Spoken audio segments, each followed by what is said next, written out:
Good afternoon to you.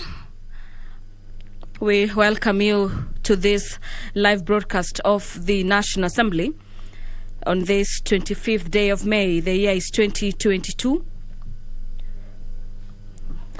This broadcast is being brought to you courtesy of the collaboration between the Kenya Broadcasting Corporation and the Parliamentary Broadcasting Unit. A lot has been lined up before the floor of the House. And to just take you through the highlights in the order of business this afternoon is that the chairperson, Departmental Committee on Matters Defense and Foreign Relations, will be moving a special motion. And this particular motion is in regards to the report of the vetting on nominees for appointment as ambassadors, high commissioners, as well as permanent secretaries. They're taking into consideration the findings of the Departmental Committee on Matters Defense and Foreign Relations in its report of the vetting of the nominees for approval as ambassadors, high commissioners, and permanent secretary. And the report having been laid on the table of the House on Tuesday, May 24th, 2022, and also pursuant to the provisions of Article 132, subsection 2E of the Kenyan Constitution, the Foreign Service Act number 12 of 2021, and Section 3 and Section 8 of the Public Appointment and Parliamentary Approval Act of 2011, the House approves the appointment of persons as ambassadors, high commissioners, and permanent secretaries. The persons in total are 21 who have been proposed to represent Kenya as high commissioners in foreign countries. After consideration of that particular report, the House will then move into considering the budget estimates for the financial year 2022-2023. This being a general debate, day 2, as highlighted in the order paper.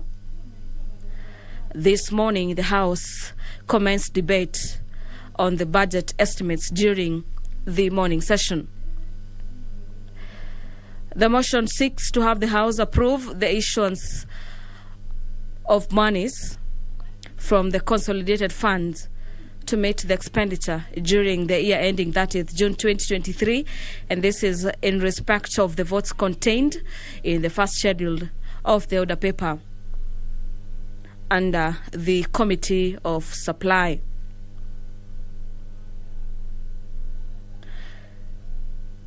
Also given priority in the order paper this afternoon is the Finance Bill, Bill number 22 of the year 2022. And this particular bill is by the Chairperson, Departmental Committee on Matters Finance and National Planning. Another motion is the report on the examination of the financial statements for the national government. And this is for the financial year 2018-2019 by the Chairperson, Public Accounts, that the House adopts the report of the Public Accounts Committee on the examination of the report. And this particular report is the report of the Auditor General on the financial statements for the national government for the financial year 2018-2019. The order paper appears to be full of motions this afternoon.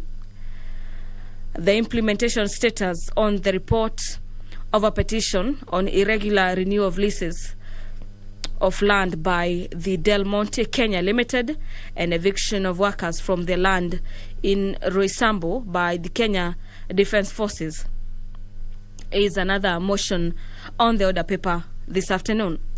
The last motion for consideration before the floor of the House this afternoon is the study visit to the Legislative Assembly of Alberta, Canada, by the Chairperson Committee on Member Services and Facilities, that the House adopts the report of the Committee on Member Services after the committee visited Alberta, Canada on 14th to 18th October 2019. And this particular report was laid on the table of the House on the first day of December 2019. 2020. The Prompt Payment Bill, Senate Bill number 16 of the year 2021, a bill by the Chairperson, Departmental Committee on Matters Finance and National Planning, is a bill at the second stage, and we await to hear the contributions from members of Parliament in regards to this particular bill. And the bill seeks to cure the issue of delayed payment on services rendered to various institutions and corporations. Another bill from the Senate for consideration before the House this afternoon is the Manx Bill, Bill number 9 of the year 2020. And this particular bill is being fronted by the Chairperson, Departmental Committee on Finance and National Planning. Lastly, a bill to be considered from the Senate is the County Boundaries Bill, Bill number 20 of the year 2021, by the Chairperson, Justice and Legal Affairs.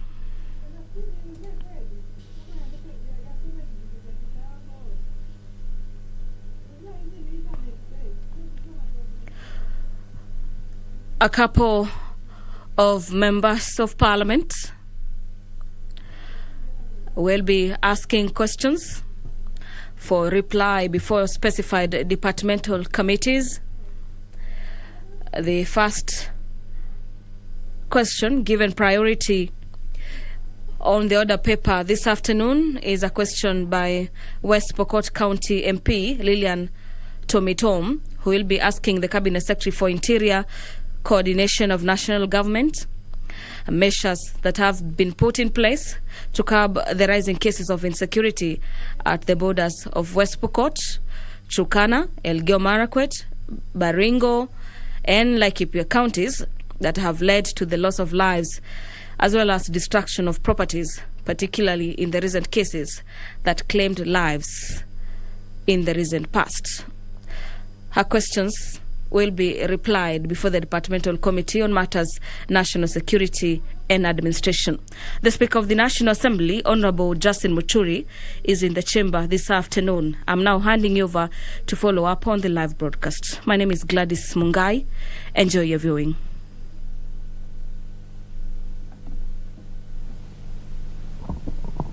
Na tuombe.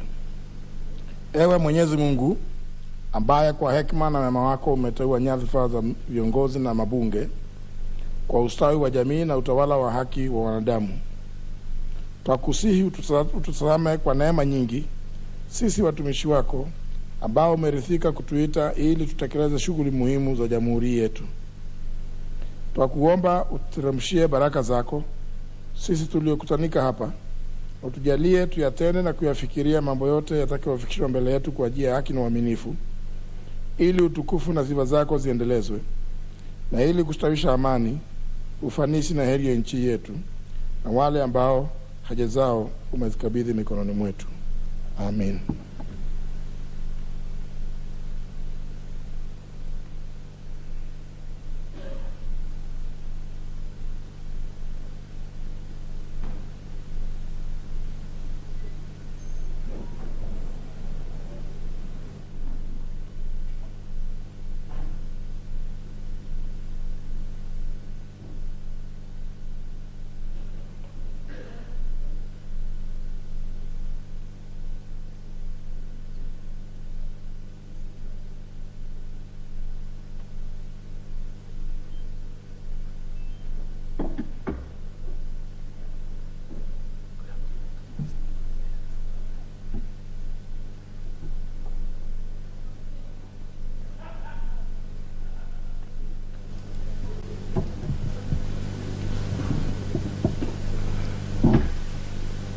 Sergeant at Arms, ring the quorum bell.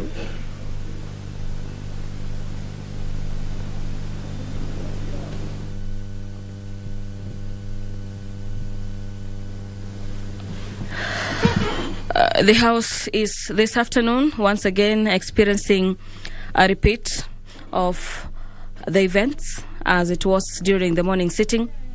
The House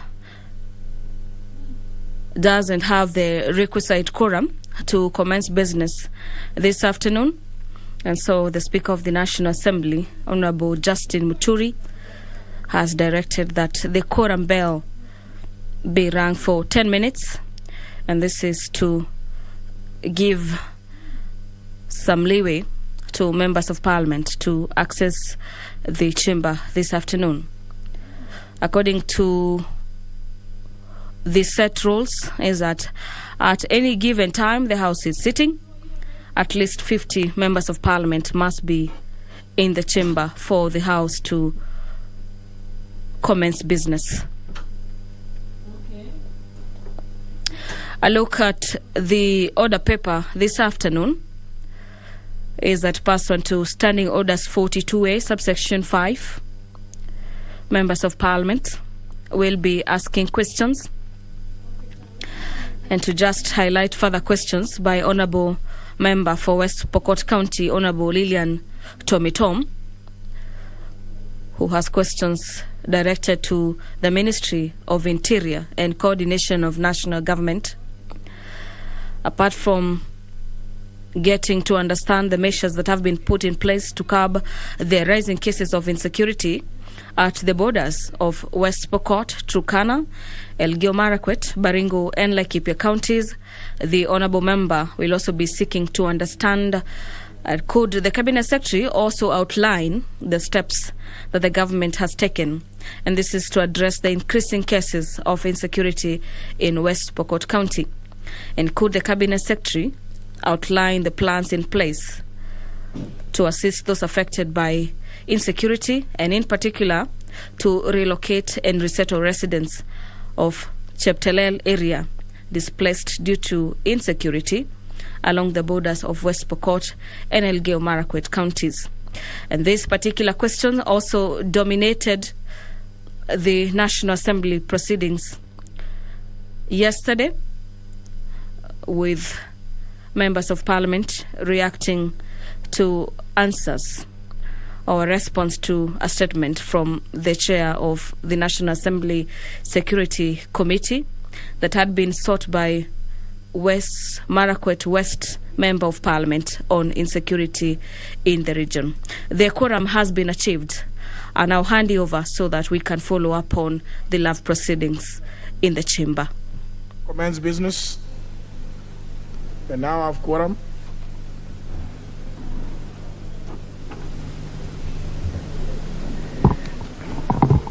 Order number 1, administration of oath. Order number 2, communication from the chair. Order number 3, messages. Order number 4, petitions. Order number 5, papers. Majority Whip.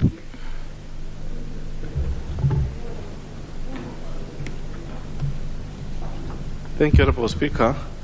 Honourable Speaker, I beg to lay the following papers on the table of the House today, Wednesday, May 25th, 2022, afternoon sitting. A, session of paper number 01 of 2022 and National Automotive Policy. On National Automotive Policy. B, report of the Auditor General and financial statements in respect of the State Officers and Public Officers Motor Car Loan Scheme Fund, statements for the year ended 30th June 2021 and the certificate therein. C, report of the Auditor General and financial statements on Uwezo Fund Oversight Board for the year ended 30th June 2021 and the certificate therein. D, report of the Auditor General and financial statement on Women Enterprise Fund Oversight Board for the year ended 30th June 2021 and the certificate therein. E, report of the Auditor General on annual report of the Kirinyaga University financial statement for the year ended 30th June 2019 and 2019-2020 and the certificate therein. F, report of the Auditor General and financial statement on National Government Constituencies Development Fund for Embakasi North Constituency for the year ended 30th June 2020 and the certificate therein. G, report of the Auditor General and financial statement on National Government Constituencies Development Fund for Embakasi North Constituency for the year ended 30th June 2019 and the certificates therein. Thank you, Honourable Speaker. Very well. Honourable members, I take the opportunity to introduce the following group who are in the public gallery. One champion from one headquartered in Washington, Community Advocacy Group for Kenya and Ethiopia branch.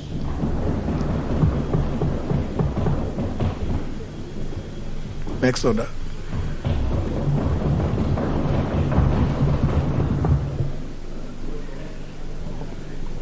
Order number 6, notices of motion. Order number 7, questions and statements. Go to the first segment, questions. First question by the member for Pokot County, the Honorable Lillian Tomitom. Thank you, Mr. Speaker. Pursuant to the provision of Standing Order 42A, I rise to ask question 124 of 2022 to the Cabinet Secretary for Interior and Coordination of National Government. First question, Mr. Speaker. Could the Minister state the measures put in place to curb the rising cases of insecurity at the borders of West Pokot, Turkana County, Elgeyo Marakwet, Baringo, and Laikipia counties that have led to the loss of lives, destruction of properties, particularly recent cases that claimed the lives of Alex Ruto, Joshua Capel in Arpolo sublocation, Lomut location on 1st January 2022 and 22nd March 2022 respectively. Mr. Mukengura James in Sakato sublocation on 23rd of March 2022 and Mr. Merimu Kokwo in Arpolo sublocation on 30th 2022 in Akiriamet areas of West Pokot County.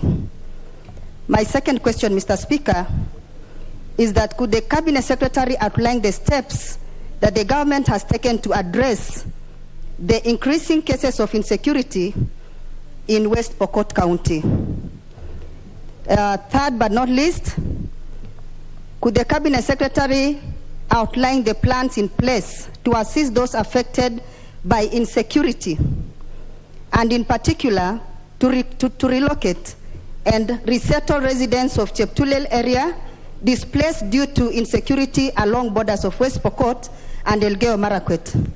I'd also wish to add, Mr. Speaker, that we've had a lot of problems. There is a question. Yeah. There's no debate. So you only deal with what is here. Thank you, Mr. Speaker. The question will be replied to before the Departmental Committee on Administration and National Security. Thank you. The next question is by the member for Marsabit County, the Honorable Safia Sheikh Adan. Member for Honorable Safia. Thank you very much, Honorable Speaker, for giving me this opportunity. I raise to ask question number 125 of 2022 in today's order paper, and it is directed to the Cabinet Secretary of Interior and Coordination of National Government. Could the Cabinet Secretary provide a list of all reported cases of gender-based violence across the country and in particular in Marsabit County, indicating the number of the victims raped and or killed from April 2021 to date? Could the Cabinet Secretary provide the status of investigation into the said gender-based violence cases in Marsabit County and confirm the number of arrests made, if any, and the suspect in court of law for this act? Could the Cabinet Secretary provide the measures that the Ministry has taken to stop these cases in the country, in particular in Marsabit County? Thank you, Honorable Speaker. Question will similarly be replied to before the Departmental Committee on Administration and National Security. The last question is by the member for Kuresoi South, the Honorable Tonui. Thank you, Honorable Speaker, for giving me this opportunity to ask this question. My question is number 126 of 2022. And I'm directing my question to the Cabinet Secretary for Transport and Infrastructure, Housing and Urban Development. Question number 1, could the Cabinet Secretary explain the delays in the construction of Lelechuet Cheram Bridge in Kuresoi South constituency, which was launched in the year 2017? Could the Cabinet Secretary also state the scope of outstanding works, indicate when the construction of the project will resume, and the expected completion timelines? Number 3, could the Cabinet Secretary provide the total cost of the project, the amount paid to date, and the outstanding amount, if any? Thank you, Honorable Speaker. The question will be replied to before the Departmental Committee on Transport, Public Works and Housing. The next segment of this order, number 7, is statements, and is a response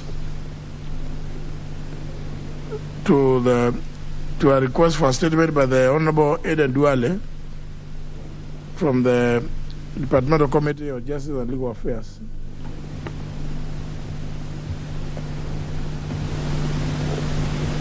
Honorable Kiriano. Thank you, Honorable Speaker.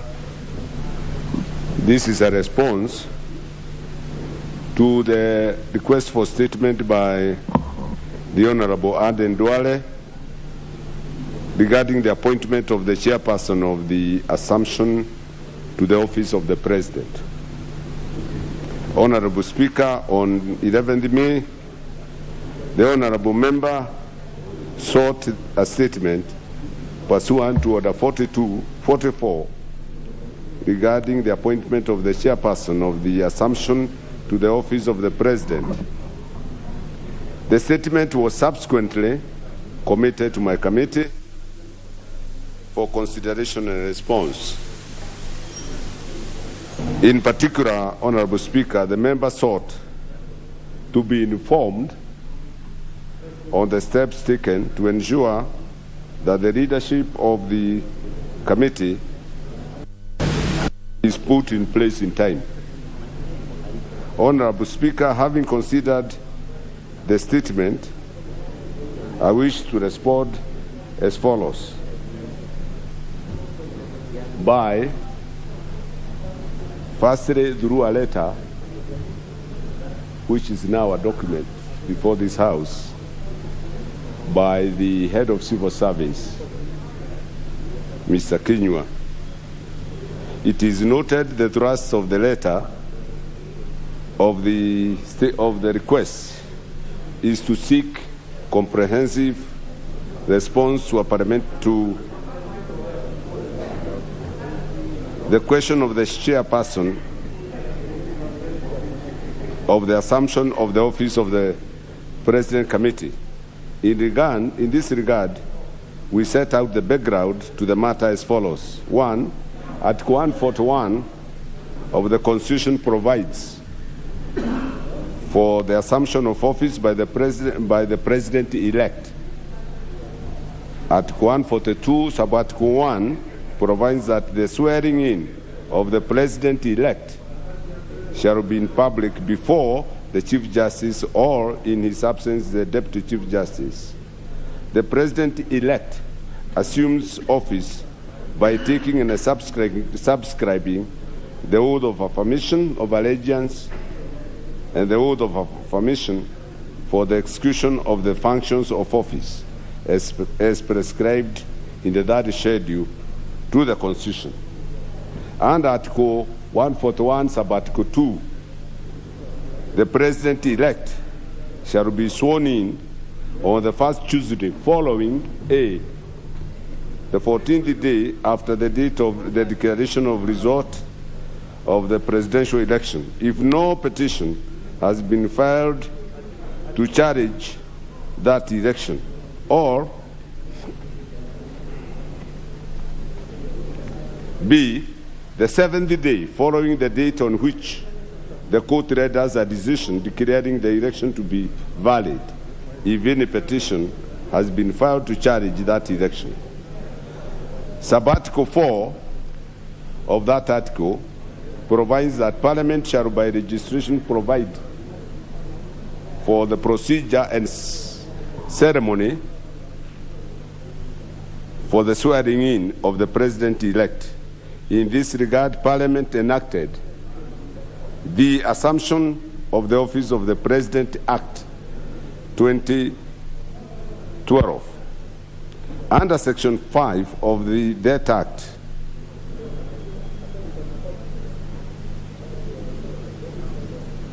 the Act established a committee. The committee consists of the following members. 1, the Secretary to the Cabinet, and that is the gist of the matter as the chair. B, the Attorney General. C, the Cabinet Secretary in charge of the registration of persons and immigration. D, the Principal Secretary to the Ministry responsible for matters relating to internal security. E, Principal Secretary, Ministry in charge of finance. F, the Principal Secretary, Ministry in charge of foreign affairs. G, the Principal Secretary, Ministry relating to information and communication. The Principal Secretary to the Ministry responsible for matters relating to constitutional affairs. Principal in the Ministry responsible to the Cabinet Office. I hope ranking member can, yes, instead of office. The Principal Secretary of the Ministry responsible for local government, the Principal Secretary in charge of culture, the Chief of the Kenya Defence Forces, the Director General of the National Intelligence Service, the Inspector General for National Police Service, the person in charge of the administration of the affairs of State House, the Clerk of the National Assembly, the Registrar of the Judiciary of are very crucial here, and I shall allude to it again. 3 persons nominated by the President-elect. S, the Clerk of the Senate, and finally, Secretary to the Intergovernmental Relations Secretariat. Section 5, subsection 2 of that Act additionally indicates that the committee shall be ad hoc committee. And that section stipulates that the chairperson of the committee shall convene the first meeting of the committee. In view of the foregoing, it is my committee's considered opinion that since the committee is ad hoc and also features 3 persons nominated by the President-elect, the first meeting of the committee may be convened only after the general election and once there is a President-elect. Therefore, it is ad hoc. Our view is buttressed by the fact that the functions of the committee as outlined under Section 6 of the Act focus on the President-elect progression to assuming our nation's apex state office. According to that section, the committee shall A, facilitate the handing over process by the outgoing president to the President-elect. B, organize for the security of the President-elect. C, organize for the necessary facilities and personnel for the President-elect. D, coordinate the briefings of the President-elect by relevant public officers. Facilitate communication between the outgoing president and the President-elect. Prepare the program and organize for the swearing-in ceremony, and carry out any other activity necessary for the performance of its functions under the Act, and perform any other function assigned to it under any other written law. We also note that the committee's chairperson is the secretary to the cabinet, and it is that person who convenes the inaugural meeting of the committee.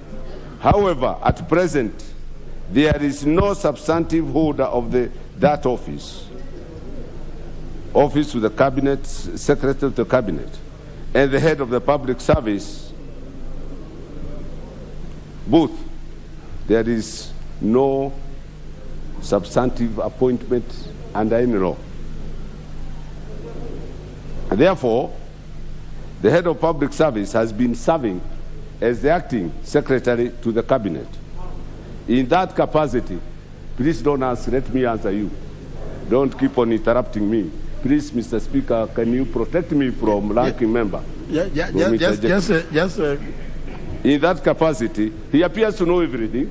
So why do you ask then? Yes. In that capacity, the head of the public service has been discharging functions set out under Article 154 of the Constitution since September 2013 to date. I am marking that, underpinning that phrase, since September 2013. In that regard, and in recognition of the imperative of the constitutional authority vested in the office of the Secretary to the Cabinet, set out under Article 154 of 154. Hold up.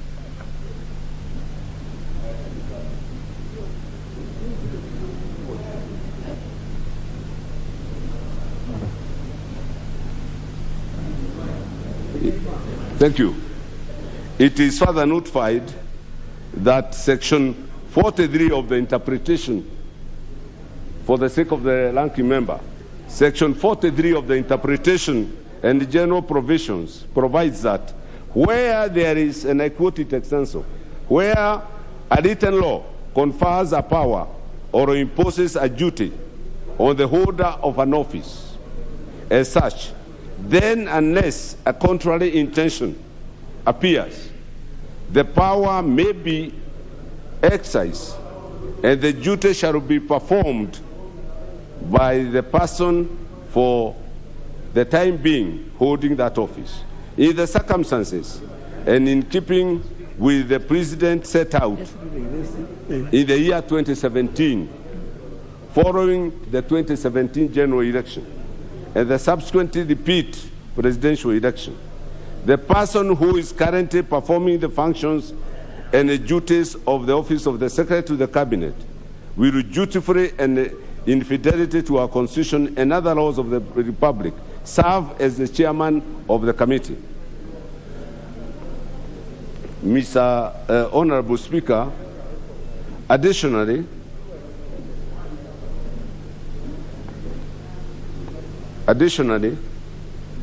my committee took time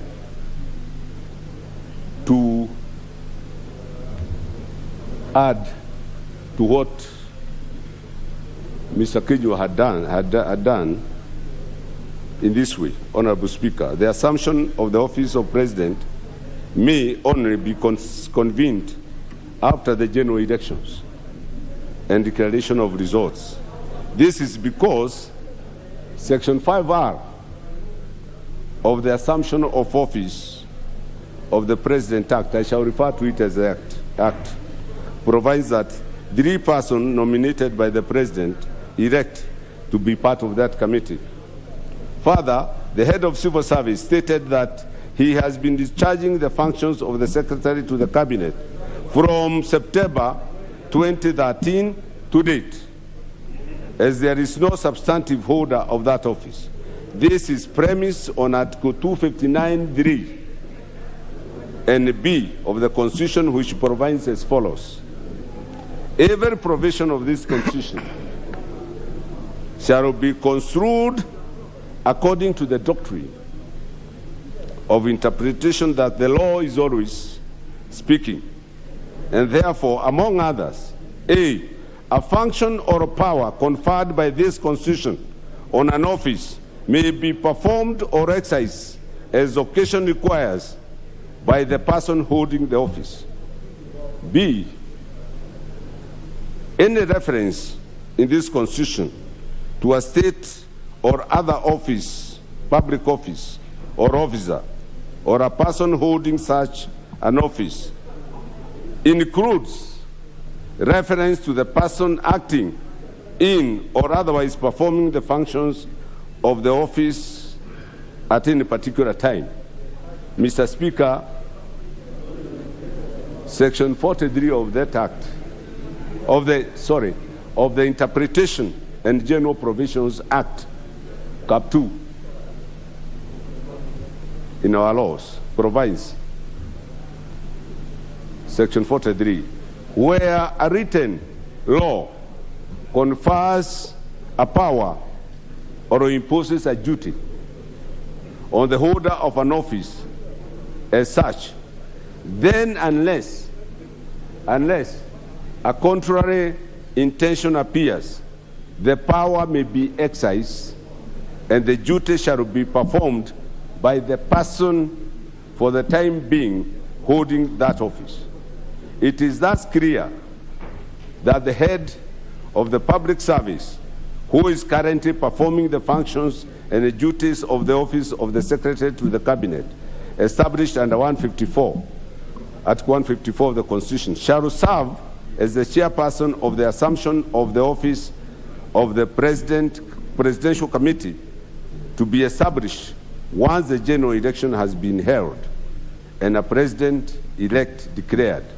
Honorable Speaker, the attention of the House is also drawn to Article 259, Sub-Article 1, which provides that the Constitution shall be interpreted in a manner that A, promotes its purposes, values, and principles. The purpose here, if I may pause, is to get a smooth transition to a president-elect.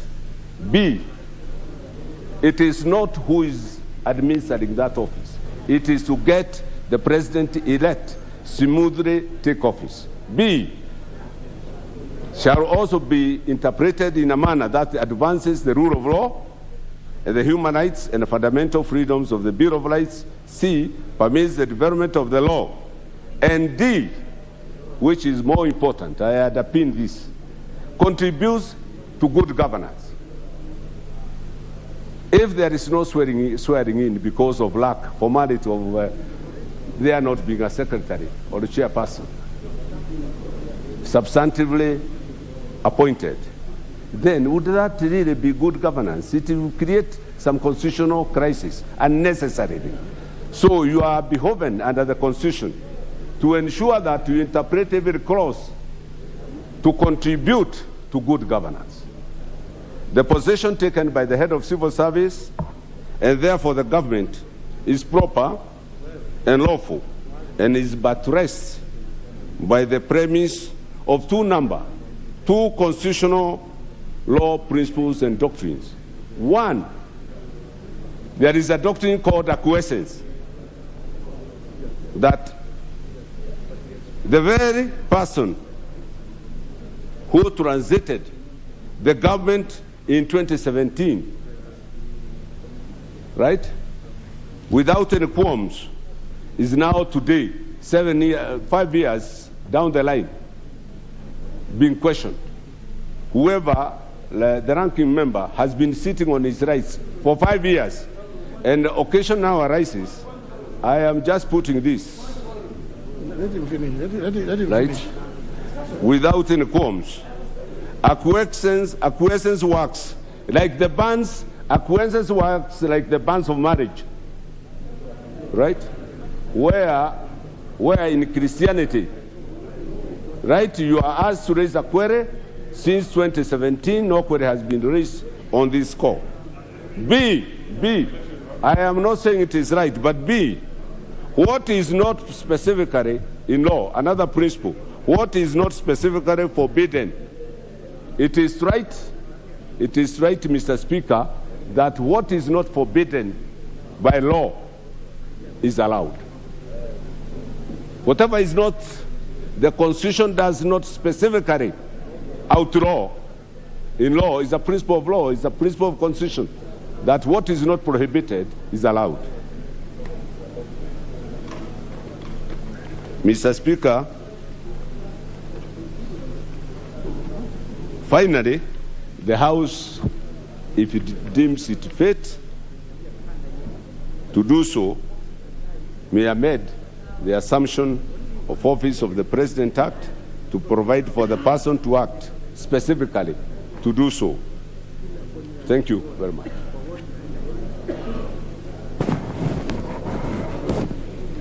The question, the statement, the request was made by the Honorable Duale. Thank you, Mr. Speaker. Mr. Speaker, it's a very, very sad moment that the chair of JLAC, a lawyer of many years, went through a lot of pains, and I really understand him. After even going through those nominations, a lot of pains to answer my statement. Mr. Speaker, and Mr. Speaker, I really want you to help us as a leader of the legislature. And I'm sure you are in the 9th Parliament. When ministers bring fake answers, the Speaker used to tell them, take away. Mr. Speaker, and I want him to listen to me. I have asked, and the two wrongs don't make a right, Mr. Speaker. I have asked, number one, why there is the absence of the position of secretary to the cabinet as provided for in Article 154 of the Constitution. That this country needs a secretary to the cabinet who takes minutes and his functions are well documented.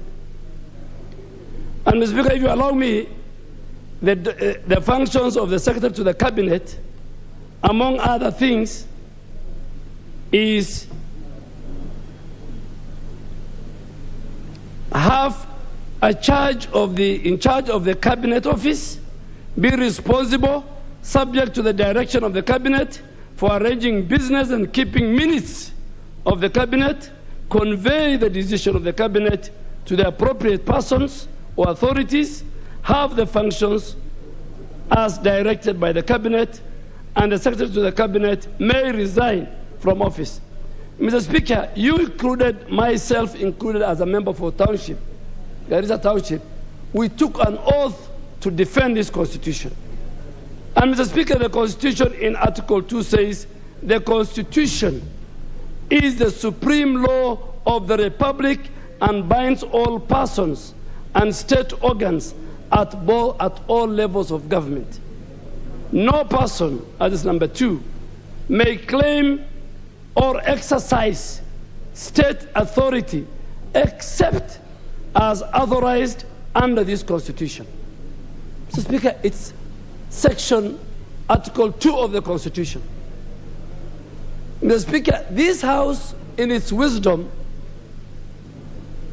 when the new Constitution was being enacted, was under obligation to legislate an act of Parliament called the Assumption of Office to the President. Mr. Speaker, this assumption of office to the President is a very critical organ, and that is why the law was passed by this House in 2012.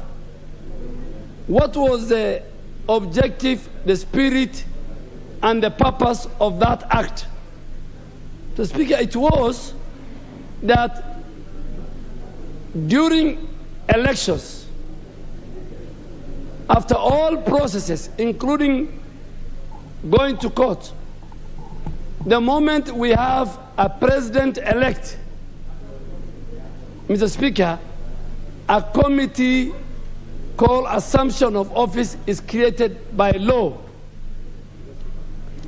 Mr. Speaker, the chairman read the membership. I have no problem with the membership.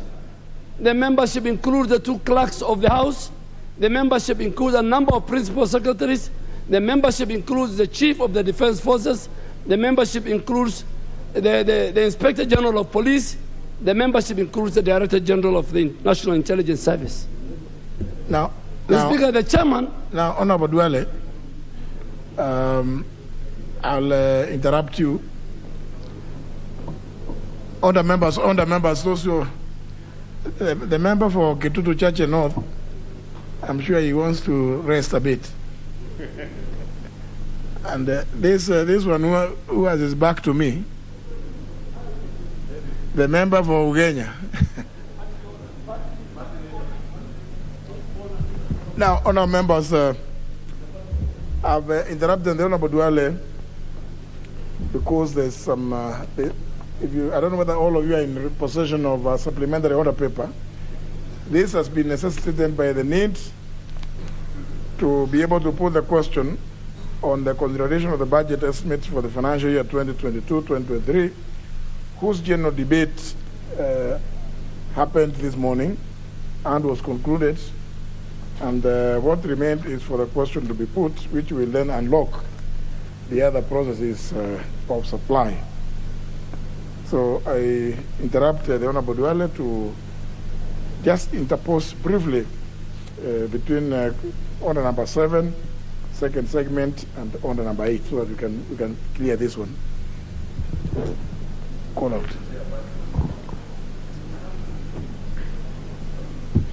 Order number 8, motion, consideration of the budget estimates for the financial year 2022-2023. Member for KU South. I know members who like going through the rear part. Please, let's have a few minutes. Honourable members, I wish to put the question,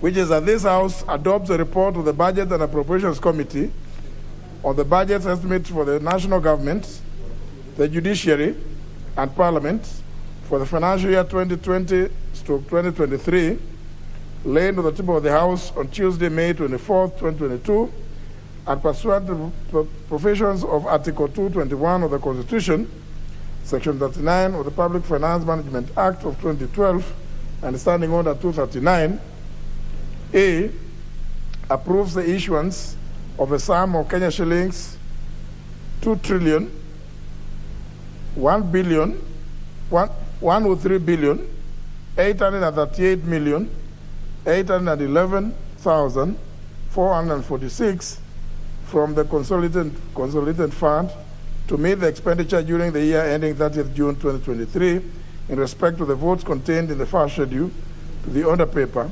subject to paragraph C, which is Committee of Supply. B, makes a policy and financial resolutions contained in the second schedule to the order paper. And C, orders as the Speaker to now leave the chair to facilitate the consideration of the said budget estimates with respect to each vote and program in the Committee of Supply as contemplated under Standing Order number 240, which is consideration of estimates in the Committee of Supply. Will as many as without opinion say aye? Aye. Will as many as were contrary opinion say nay? The ayes have it. Very well. That paves the way for us to proceed then to Committee of Supply at the appropriate time when debate on the finance bill is concluded, if it is concluded today. Debate on the finance bill could also commence in the morning, and if you conclude it, then you can move on to supply. I believe at the tail end of the 12th Parliament, nobody will be asking whether we are supplying water or oxygen. You know what this should be. Look at Standing Order 240. Very well, we go back to Honorable Dwele, who interrupted you. But you are to seek clarification on the issues raised by the Chair of JLAC. Yeah, Mr. Speaker, because you'll help me, because the old lawyer has raised the experienced lawyer has raised issues. The Speaker, I want you to listen to me. Article 2 of the Constitution says the Constitution is the supreme law of the Republic and binds all persons and all state organs at both levels of government. Mr. Speaker, if you go to Article 154, and my problem is Article 154. Mr. Speaker, please help me. I have a problem. Every time there's a serious issue in this House, people are like running to, you are the leader of majority. I was not the head of the executive. I was not a member of the cabinet. I was the member for Garissa Township. Mr. Speaker, Article 154. Honour members. Just leave them. These are the normal noisemakers. Honour members, let's just let's listen to each other. Then you can, I'm sure you will eloquently be able to prosecute that part. Absolutely. So, Mr. Speaker, Article 154 of the Constitution says there is established office of the Secretary to the Cabinet, which is an office in the public service. Article 154, Mr. Speaker, is not saying head of public service. It's not saying the President's private secretary. It's not saying the Minister for Interior. It says, subtitle, Secretary to the Cabinet. So, Speaker, this House passed the assumption of office of President Act 2012. Section 5 and Section 6, Mr. Speaker, clearly, as an act of parliament, stipulates who are the members of that assumption of office. That when the president-elect goes through all the judicial processes, in the event there's a presidential dispute, there are certain functions that that committee does before the swearing in, giving that president-elect intelligence brief, security, working with the chief registrar of the judiciary and the chief of defense forces, who are the owners of the day when the president-elect is to be sworn in. The Speaker, in Section 6, it says clearly, unless amended by this House, that the chair to that committee is the secretary to the, shall be the secretary to the cabinet. Mr. Speaker, since 2013, when this House rejected the nominee for secretary to the cabinet, no substantive person has been appointed. Mr. Speaker, we are 73 days to the general election. We have a president and a government in ministers who are participating in the succession politics. Mr. Speaker, we want a fair membership led by the chair as stipulated in the Constitution and in the Assumption of Office Act. We want and most of Mr. Speaker, the current president is existing. This is a transitional election. So, Mr. Speaker, the answer given to this House, and you know the letter was written to you, and you have looked at it, and you are a seasoned lawyer. Mr. Speaker, this answer is unsatisfactory. The head of public service is not and cannot, is a man I respect a lot, Honorable Joseph Kinyua. He is not and he cannot purport, and he doesn't have the constitutional backing to act as the Secretary of Cabinet and becomes the chair of the Assumption of Office. Mr. Speaker, I have read that letter, and that letter places the discharge of a constitutional duty to a person appointed by the President, Mr. Speaker. Mr. Speaker, the function, your office as the Speaker of the National Assembly is a constitutional function and duty. The leader of a political party cannot say even that I have appointed so-and-so to be the Speaker of the National Assembly. So, Mr. Speaker, this letter that has been tabled before this House places the discharge of a constitutional duty within the reading of Article 154 and the Assumption of Office Act, Section 5 and 6, to a person appointed by the President.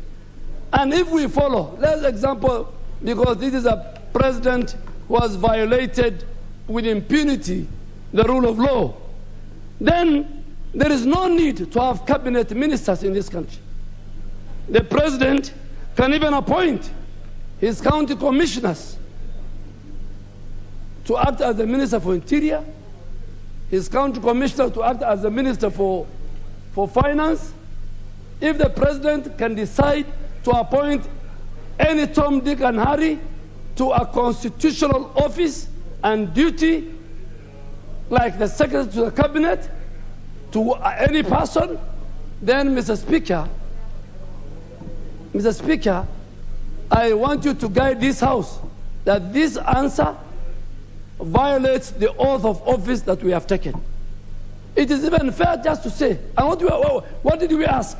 We asked the President, I have asked the President, Mr. President, I have worked with you, this is illegal, send a name, this House should approve it before we go on recess, so that that person becomes the Secretary of the Cabinet, he takes minutes, and he becomes the chair of the Assumption Office, because Kenyans are stakeholders in the transition.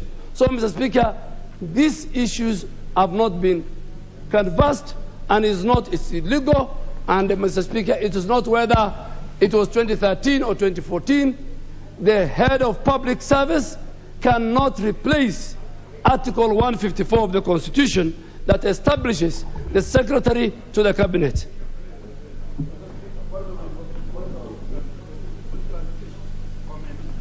No, this one you can seek some clarification. Yes, proceed. Pinya. Okay. Mr. Speaker, who is supposed to appoint the Secretary to the Cabinet? Who is supposed to appoint? And two, how come that the last 9 years, I could not remember that that person is supposed to be appointed since 2013? How come we could not remember? Maybe even the person who took over from him has also forgotten to seek that.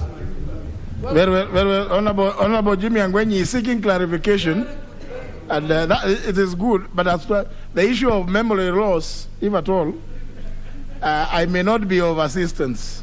But as to the first question, you asked who is supposed to appoint the Secretary to the Cabinet. Article 154, Clause 2, Paragraph A, provides to the Secretary to the Cabinet shall be nominated by the President, and with the approval of the National Assembly, appointed by the President.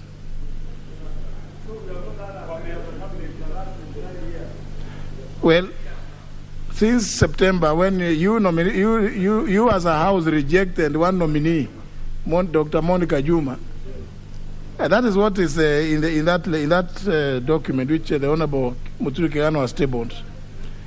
There has not been, not even substantive. The Constitution does not contemplate a situation of anything other than substantive. There has not been a Secretary to the Cabinet.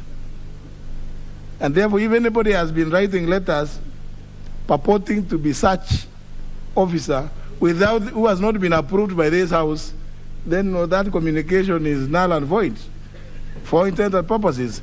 In fact, that does not even lead, this position does not even lend itself to interpretation under Section 43 of the Interpretation of General Provisions Act, because that deals with other written laws, not what is in the Constitution. The Constitution is superior to Cap 2. So indeed, it is not possible that another person can assume, just walk into some meeting and say, I am now acting as Secretary to the Cabinet. He will have to have passed through here, through nomination by the President, approval by this House, and then finally appointed by the President.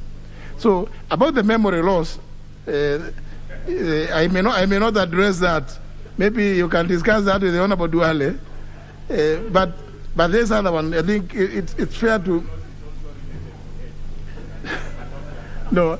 As to the Honorable Angwenyi asked whether Honorable Duale has forgotten for the last 9 years.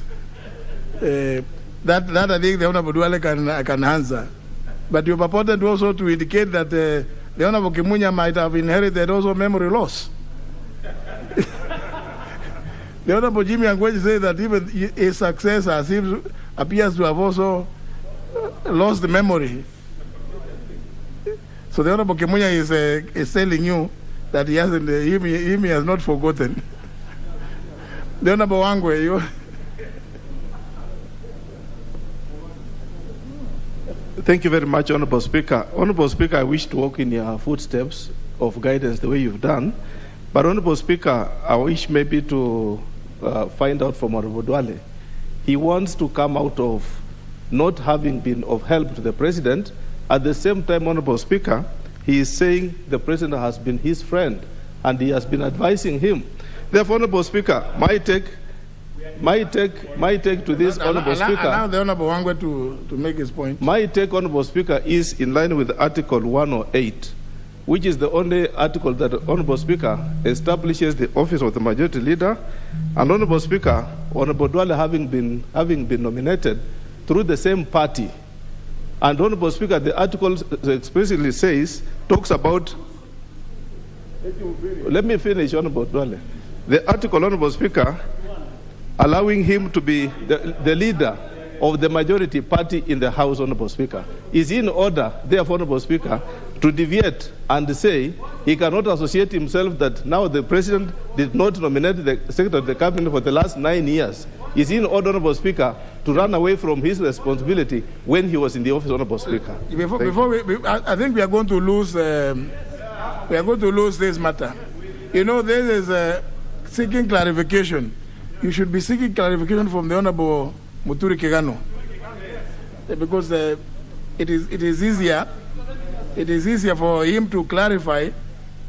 For instance, whether Section 43 of the Interpretation of the General Provisions Act supersedes Article 2 as run together with Article 154 2A. Would Section 43, for instance, and I think these are the questions, these are the issues. I want to remember, let's not do other business which is not here in the House. This is a very serious matter. And I think, what's your point of order? So, Speaker, by being a friend to the President does not qualify me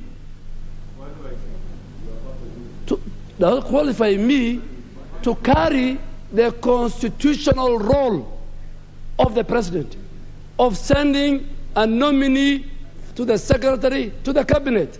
And Honorable Wangaman, I respect a lot. Do not, become pedestrian. The House is discussing a serious breach of Constitution. This can be a ground even for removal of an impeachment of a President. So I am Aden Duale. I was the leader of majority. I was not sworn in Kasarani, Mr. Speaker.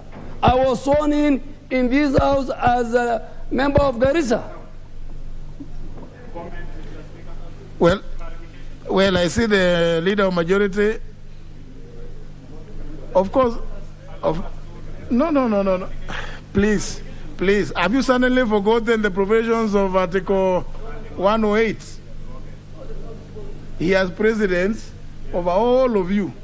So when he indicates that he wants to say, yes, please.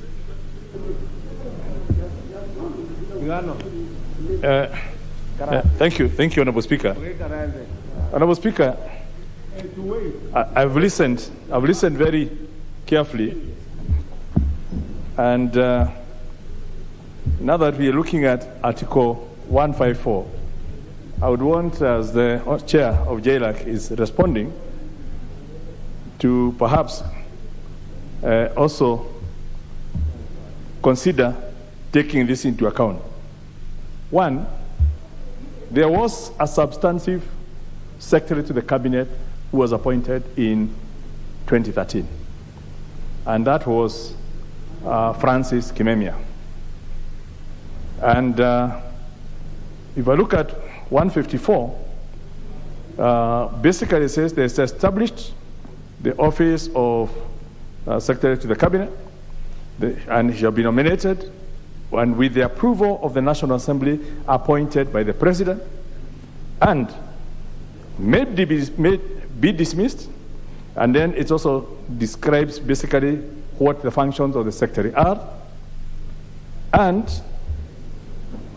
at number 4, 155.4, it says the secretary to the cabinet may resign from office by giving notice in writing to the president. Now, Article 154 is totally silent on the filling of a vacancy created by resignation of a secretary to the cabinet. And I want the chair of JLAC perhaps to guide us on that, because where you have a secretary appointed and then he resigns, the only choice the appointing authority has is to designate somebody to act until a nomination is done. Because it's not provided in a constitution what happens after they resign. That's what I want the chair to consider and guide this house. Even as we are looking at this constitution as a living document, and to, for purposes of getting to see where we are going. Honorable Speaker,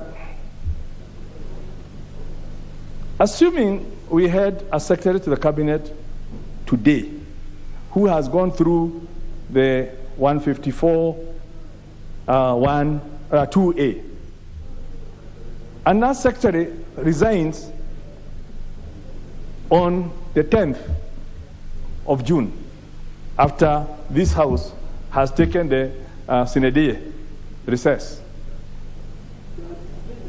There will be no parliament to approve that parliament. So we need to look at those circumstances can happen. Because, and in that kind of situation, how would we resolve that constitutional situation except for the purposes of the assumption of office? I would not imagine somebody dying. So I'm not that evil to wish people death. Let's listen to the leader of the majority party. Yes. So we need to look at those, that there are so many situations that may not have been anticipated in this constitution, but they could occur.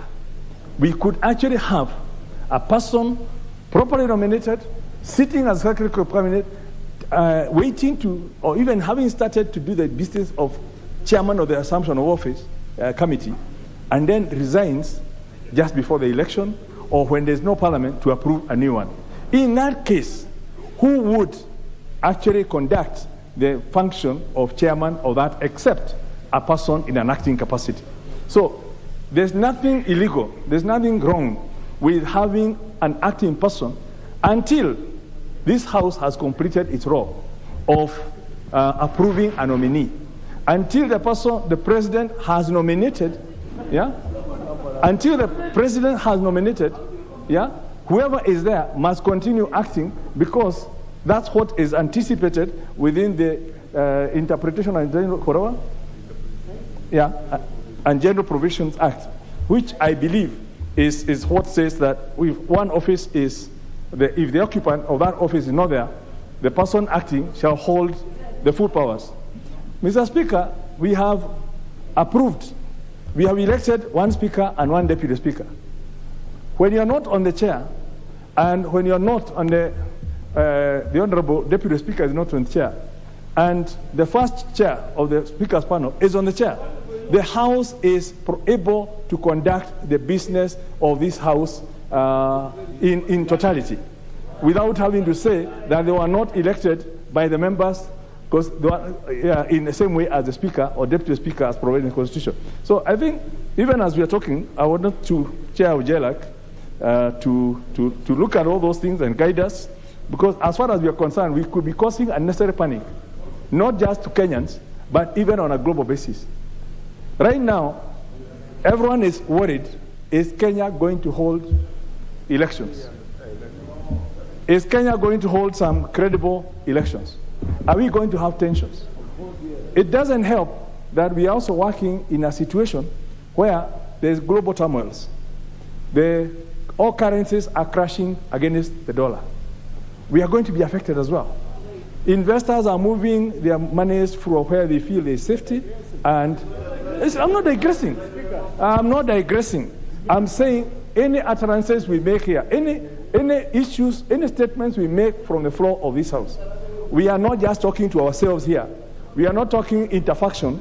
We are also talking to the world and downgrading the preparedness of Kenya to hold a credible election by the 9th. No, but obviously, every member is at liberty, but I would urge that we don't cast any doubts about our preparedness to hold a peaceful and credible general election and an assumption of office that whoever is elected will assume office in exactly the same way as His Excellency Uhuru Muigai Kenyatta, who was elected together with his deputy, His Excellency William Samoei Ruto, and the pair were able to take office in 2013 through a committee that was chaired by the acting secretary to the cabinet. And nobody has ever challenged that election, and unless we are saying that the pair has been in office illegally, in which case all of us may have been in office illegally. So it's some of these things that we probably need to let's not split hairs, because we could open up a Pandora's box that we will be unable to close. So, Honorable Speaker, I want to just ask that we restrain ourselves and take it for granted that we have only 3 weeks. It's impractical to actually go through a vetting process, public participation, to actually get somebody elected. It doesn't matter whether it's me or Honorable Duale. Even if you're elected today, chances are we will not be able to do the public participation, nominated today. House will not be able to process that and report and do everything, yeah, because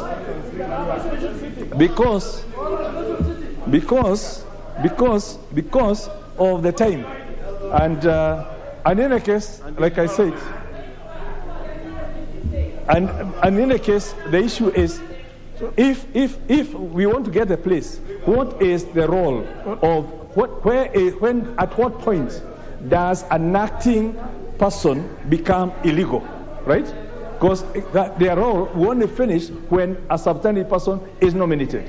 But until that nomination is taken, whoever is appointed to act continues to act until the nominating body nominates another person. That is my position, and I believe the person acting as head of, as Secretary to the Cabinet is actually rightfully in office in accordance with the law.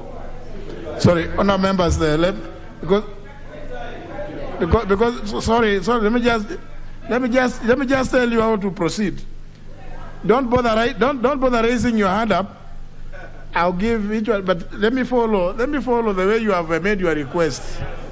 Because because some of you have just walked in, because you want to raise your hand up, you don't know. I will follow the requests. So please, just let me follow this screen here. I know you know very well that I know. Honorable Chieng, you know that. Surely you know. I normally follow that. So please, let me just follow this, and I know who is the next member for Yatta.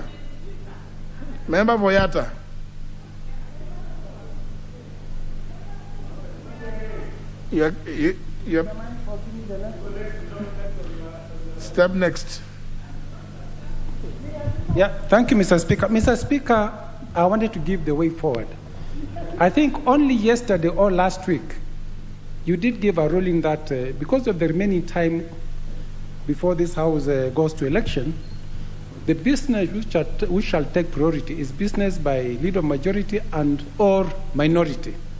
Now, the question which Duale has brought, in as valid as it is, the way forward probably for Honorable Duale is maybe ask for a motion and let the House debate, Mr. Speaker. You see, Mr. Speaker, even when Duale has a good idea, because of his past, Mr. Speaker, this House never takes him seriously, Mr. Speaker. Yes. And that is a reality. Yes. I wish Honorable Duale would have given that matter, even somebody within his political side, that matter, Mr. Speaker, would have been addressed in a non-partisan manner, Mr. Speaker. But when we remember Duale's past, Mr. Speaker, unfortunately, whatever serious business he brings, it will never be addressed. Now, honour members, I know the problem is Honourable Kilonzo. I thought you had a good way of choosing words. When you say somebody is past, that when you say past, is you insinuate, you know. No, the Speaker, Honourable Charles Kilonzo said, Honourable Charles Kilonzo said, because of my past. His father has some past. I want him to define my past. His father has a past history. You know, your father, I have not killed a Kenyan. I have not been, there are no allegations. Can he say my past? Don't say my past, you idiot. Now, this opportunity is to seek clarifications, because I will still give the chair of JLAC a chance to respond. Honorable Pukose. Thank you, Mr. Speaker. Mr. Speaker, I want to seek clarification from the Chair of Justice and Legal Affairs, considering that Article 154 provides that there shall be a secretary to the cabinet. Now we've been having meetings which are supposed, the person supposed to have been taking minutes of the cabinet is supposed to have been the secretary to the cabinet. And then we are going to have assumption of office, which is supposed to be chaired by the secretary to the cabinet as the chair. That is taking into consideration the Assumption of Office Act 2012. Should there be no chair? Should there be somebody else? Because the head of the public service has been acting, which we think it is contrary to the Constitution. Should there be anybody else acting in that capacity? Can this be a basis for a petition for a presidential election? And how fair can this, considering that even the current cabinet secretaries have not been neutral in as far as politics are concerned? We've seen cabinet secretaries taking sides and campaigning for even individuals. How trustworthy can we be that the committee that is going to be formed will be neutral and stick to the Constitution of Kenya? Thank you, Honorable Speaker. Honorable Nyikalu. Thank you, Mr. Speaker. I'm not a lawyer, but I think the point that is being discussed is extremely important for this country. And actually, we should try as much as possible to the political advantage or disadvantages that it's given us should be put aside. What Honorable Duale has raised is extremely important because of what he is anticipating. He says we are going to have an election, there's going to be need for this committee of assumption. That is extremely important. The Honorable Chair actually raised issues, and you have raised it. One, that what is not prohibited is allowed, and he quoted some law of interpretation. Again, he raised another issue that a person acting in a certain capacity, if it is allowed to act, then has responsibility over functions in that capacity. Mr. Speaker, it does appear to me that legal minds here, those are the areas to look at and see are those areas that can actually drive us forward and find a meaningful solution to the situation we have at heart. So to me, I think we should then, all of us, not just one side, look at what needs to be done to have this thing resolved. Remember, if we have a stalemate after or during the election, it is not only one part that suffers, the whole country suffers. And at this point, it's not known who is going to win. So this thing is actually a problem for everybody. So I think political sides being taken is not wisdom. But one thing we have learned here, Mr. Speaker, is that when you are in a position when you can do something, if that thing is wrong, don't wait and you think at that time you are perhaps in good books with the people who should be doing it. Do not wait until time passes, because it then removes the moral strength you have to do that. And I'm being very straightforward that it's not possible that it is only in the last few days that Honorable Duale realized that this position was empty. He was in an extremely important position to raise this matter in the most practical way for the most important people. He didn't. I don't blame him for that. I just say it's a lesson for us all, but he has raised an important point. And I think the way you are guiding is probably the way we should go forward and find a solution. That's my suggestion, Mr. Speaker. Yes, we remove any form of emotions. Article 2 of the Constitution is, the title is Supremacy of the Constitution. Clause 2 of that Article 2 reads as follows: no person may claim or exercise state authority except as authorized under this Constitution. I think I don't know what other debate what other debate is this we are trying to. The Constitution, supremacy of the Constitution, and the same Constitution says you may not claim to exercise any state authority except as authorized. So there's no question of, you see, obviously the lawyers will know, are very familiar with the expression, expressio alterius ust exclusio alterius. To say one thing to the total exclusion, is that not so, the Honorable Chieng? Now, this Constitution, in Article 2, says it is supreme. And any other law that may be inconsistent with it is null and void to the extent of that inconsistency. So I don't know whether do we still have a lot of cobwebs in our. Well, again, let me follow. I'll follow this request, but please seek clarifications from the chair of JLAC. Please let us just to remain civil. I like the way the Honorable Dr. Nyikal has prosecuted his point of view. Honorable Raso. Thank you very much, Honorable Speaker.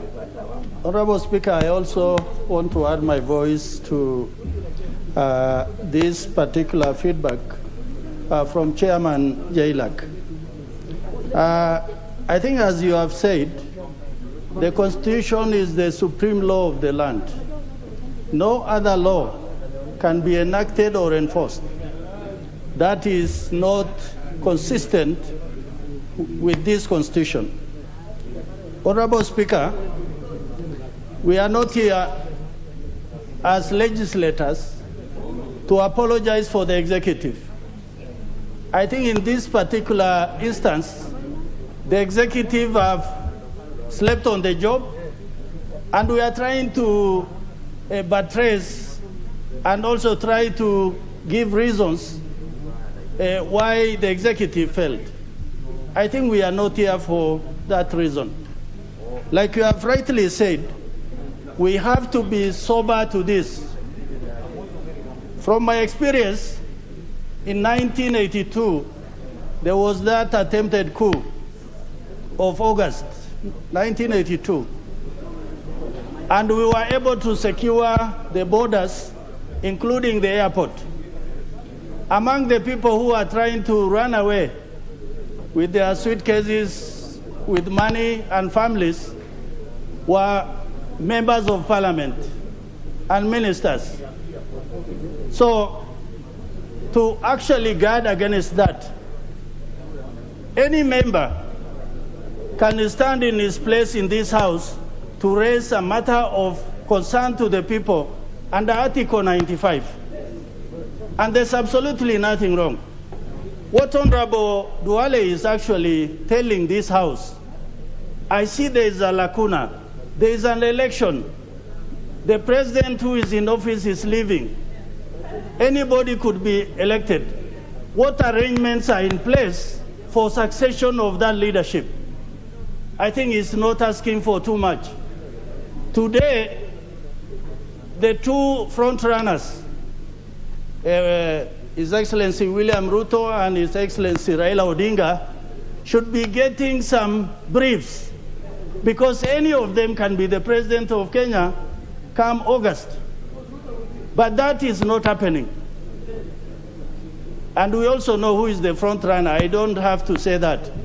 So for that reason, Honorable Speaker, understanding Order 1, if something really is not going right, I think it's the high time for you even to sit with the leadership of the House to see that there'll be no crisis in Kenya come August. Article 154 clearly says about the Secretary to the Cabinet. Reading that article, that is an institution. There's a book that is available out there called Why Nations Fail. And one of the reasons why nations fail, including such as ours, is failing to respect institutions and to make sure that the institution work for the betterment of the people of Kenya.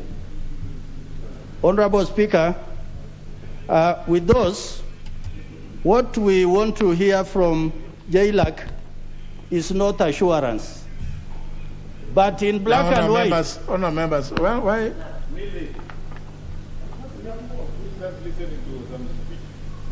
Please, put your phones on silent mode.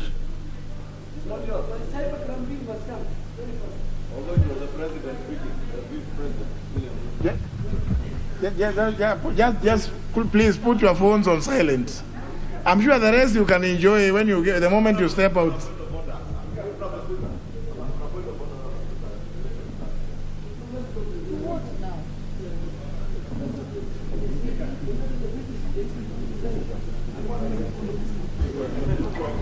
Very well. You are concluding, please. Do it quickly.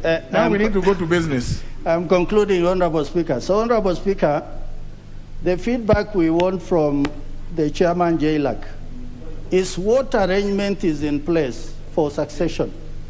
We don't want the Trump.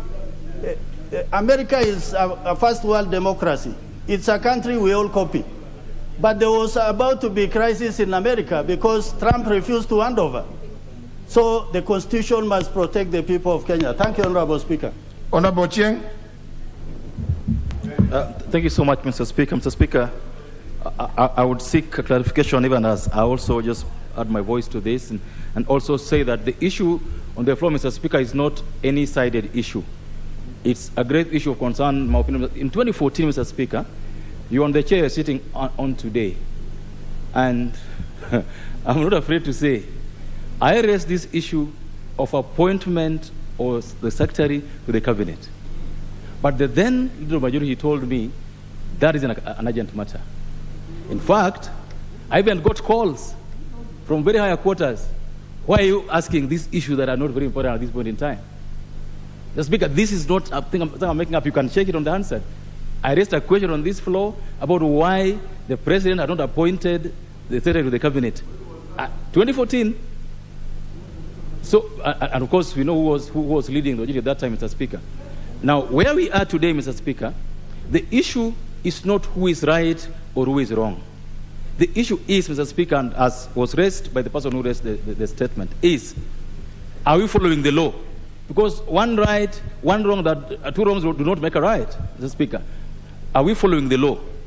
I want to say, without any fear of doubt, that the president in this instance has blatantly failed to follow the law. That's the truth. And so we have to probate and reprobate the Speaker, because the president failed to follow the law. What we are dealing with now, Mr. Speaker, is whether arrangements are there to ensure that, one, the assumption of office by the incoming president goes on as contemplated under Article 141, Mr. Speaker. I think that's what we're looking at now. We cannot possibly hope that the president will appoint a new secretary to the cabinet tomorrow or in these 3 weeks. So the issue that the chair of the committee should... Member for Kiharu. Thank you very much, Mr. Speaker. And I'll seek clarification from the chair of JLAC on where in the Constitution or any written law gives the head of public service the role to act as the head of public service in case the head of public service office is not filled. Two, Mr. Speaker, I've heard the argument about, and especially from the chair, that in the law what is not prohibited expressly is therefore permitted. Mr. Speaker, I am seeking clarification from the member, because he's member of parliament for Kagema.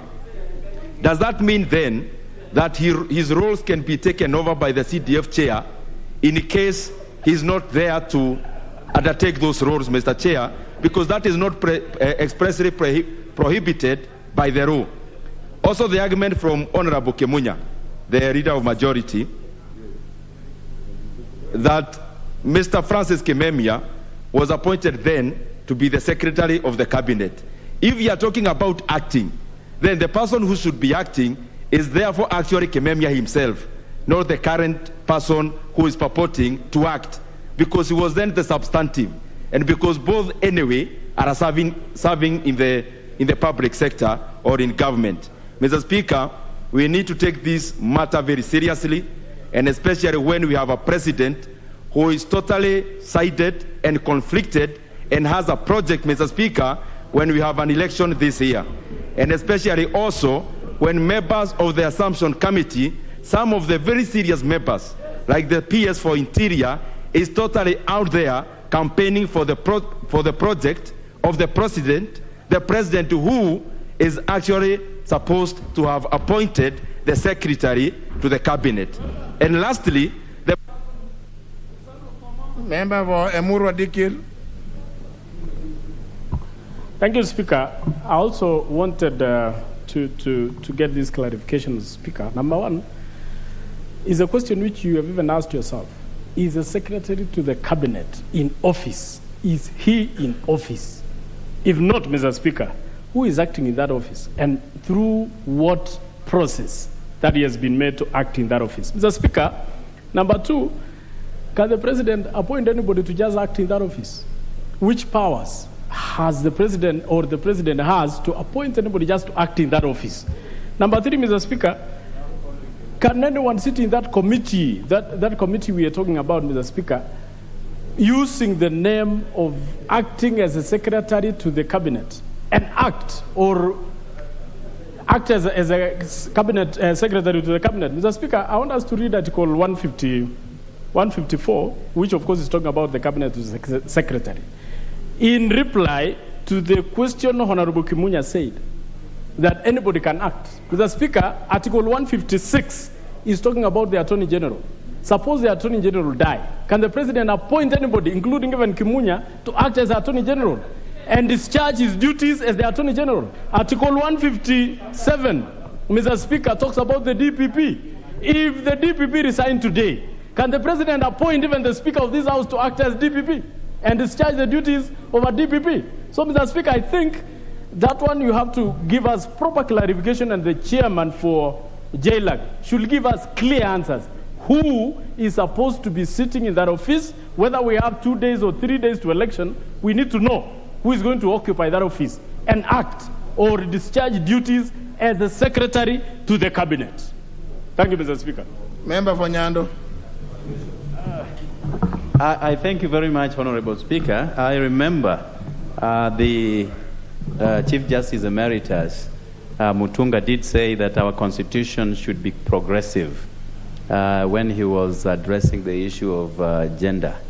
And he said we should be having an incremental view each and every electoral cycle, that one day we shall get there. And I think it cuts across all the constitutional requirements, Honorable Speaker. We are looking at Article 152 about the composition of cabinet, which is the President, the Deputy, the Attorney General, and not less than 14 and not more than 22 members of the Cabinet Secretaries, Honorable Speaker. And Article 154 specifically talks about the Secretary to the Cabinet, the roles and functions of that office, and subsection, or sub-article 4 talks about the vacancy in that office, Honorable Speaker.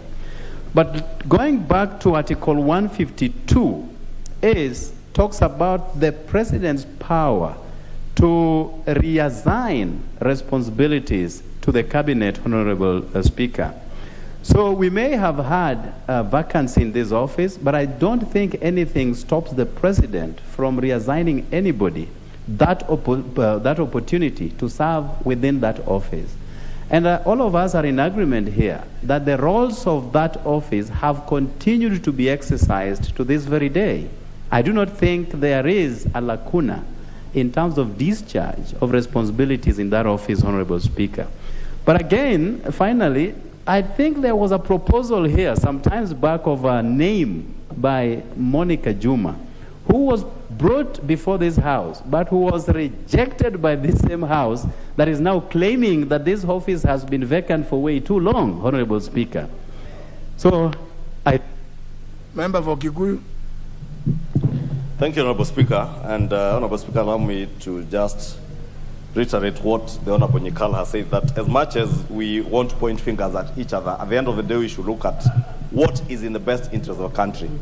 And Honorable Speaker, I only wish that the Honorable Nyikal would, in a way, advise the current leader of majority and the chair of JLAC to indeed advise the President that what is provided for in the Constitution in Article 2 and Article 154 is so clear, Mr. Speaker, that the provisions of the General Provisions, the Interpretation and General Provisions Act, the Section 43, Honorable Speaker, that was quoted in the letter that the JLAC chair has read. Honorable Chair, if you allow me, that section provides that where a written law confers a power or imposes a duty on the holder of an office as such, then unless a contrary intention appears, the power may be exercised and the duty shall be performed by the person for the time being holding that office. And therefore the clarification then the chair would seek to get or to give us, who for the time being, what person for the time being is holding the office of the Secretary to the Cabinet. Because in reality, Honorable Speaker, nobody is holding that office. And unless there was a deputy to that secretary who then would be exercising that power, then we would use that Section 43 of the General Provisions. But otherwise, Honorable Chair, I think the point is that the provisions of Article 2 of the Constitution, that the people, Article 2 of the Constitution, that no person may claim or exercise state authority except as authorized under this Constitution. And I think the provisions of Article 154 are quite clear that the powers of that committee can only be exercised by the Secretary to the Cabinet.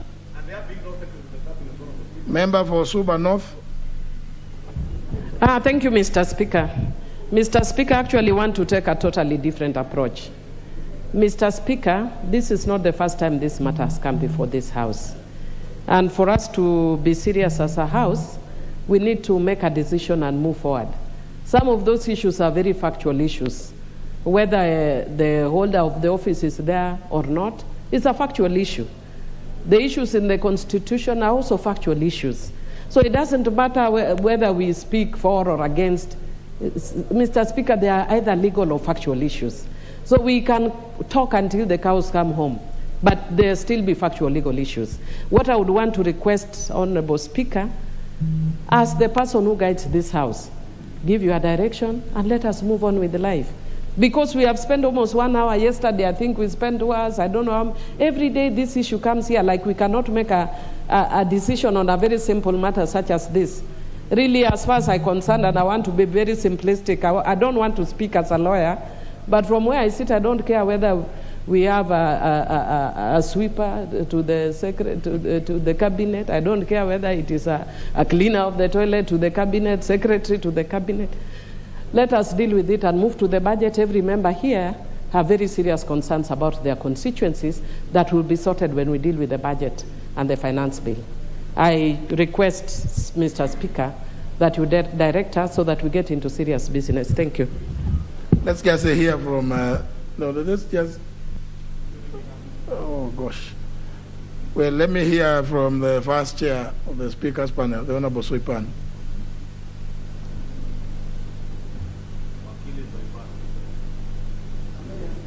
Thank you, Mr. Speaker, for giving me a chance to add my voice to this issue. Honorable Speaker, the provisions of Article 154 of the Constitution are very clear.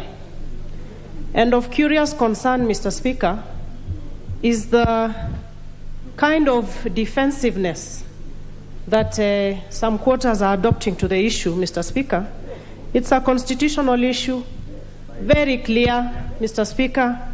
In fact, if somebody had forgotten about the specific provision, and it is not a trivial matter, Mr. Speaker, because it addresses the very, very crucial Committee on Assumption of Office, Mr. Speaker. And I think the Leader of Majority should have adopted this as an aha moment, because he is being pointed to a very glaring lacuna that we are faced with, Mr. Speaker, as we go into the general elections in a few days. And Mr. Speaker, we should not be seeing defensiveness and, they don't make it look like there's a sinister motive to the fact that there's a vacancy in the office of Cabinet Secretary to the Cabinet. Mr. Speaker, I think this is an issue we cannot dodge. We should face it, Mr. Speaker. It is a crucial issue, and we should just move and face it, Mr. Speaker, and the President should move with lightning speed, unless there is a sinister motive to it, Mr. Speaker, to prosecute the matter and have a Secretary to the Cabinet in place. Thank you, Mr. Speaker. Honorable Muturi Kigano. I wish to thank members for their contributions. Even if there are divergent views, I still encourage them. When you differ in law, and when you differ in certain opinions, you all get 100%, whether your argument was wrong or mine, so long as you develop some argument and do it in good faith. Mr. Speaker, as much as Article 2 is couched in imperative terms, so equally 259 is also imperative. It has got a caption construing this constitution. And that is the article that permits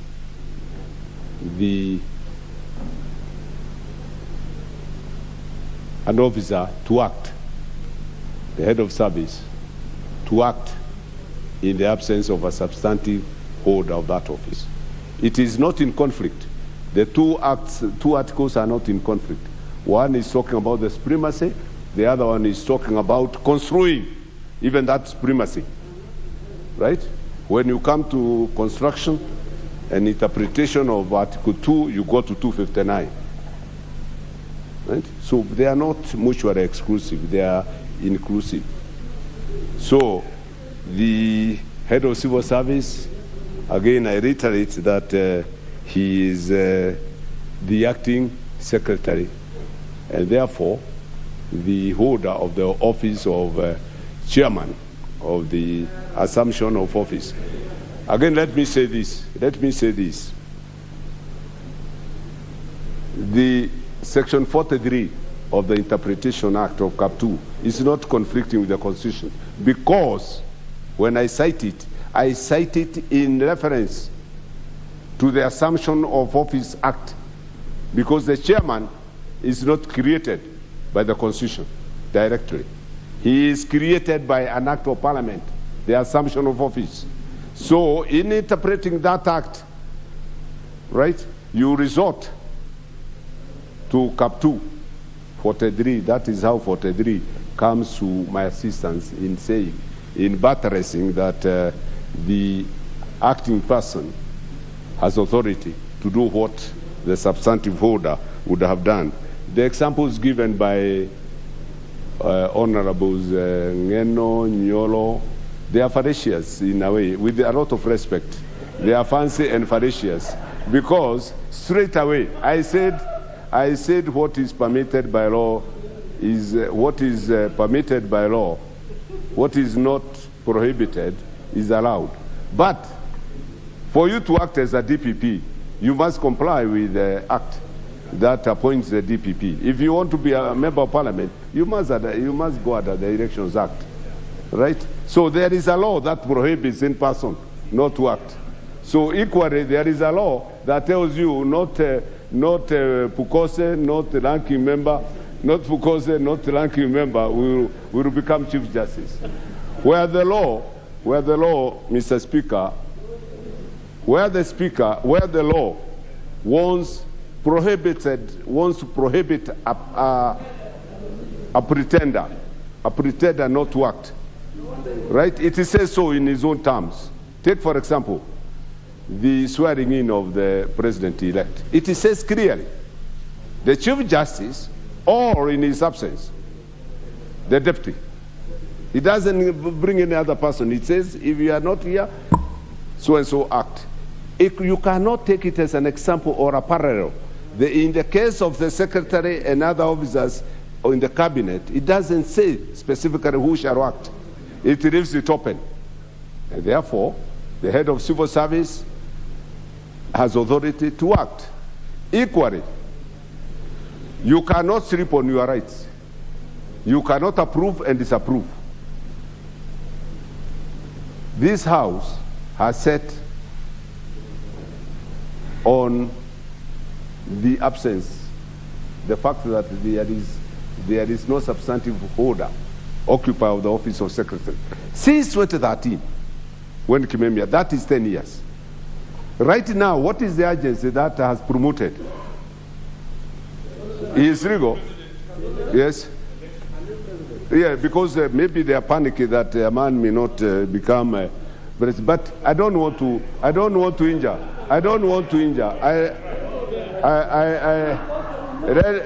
Let me say respectively, I have not asked Duare to come in my aid and ask me. I have not asked you. Well, that is why you show why you are not a deputy president. That's why you are not nominated. The same length. So.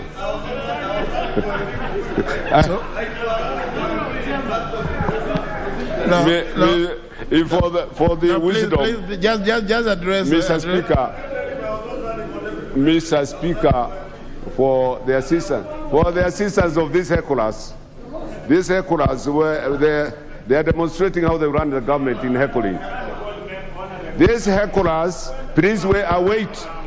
Mr. Speaker, please tell all these speakers that their president is not in power. They can heckle when your president comes to power.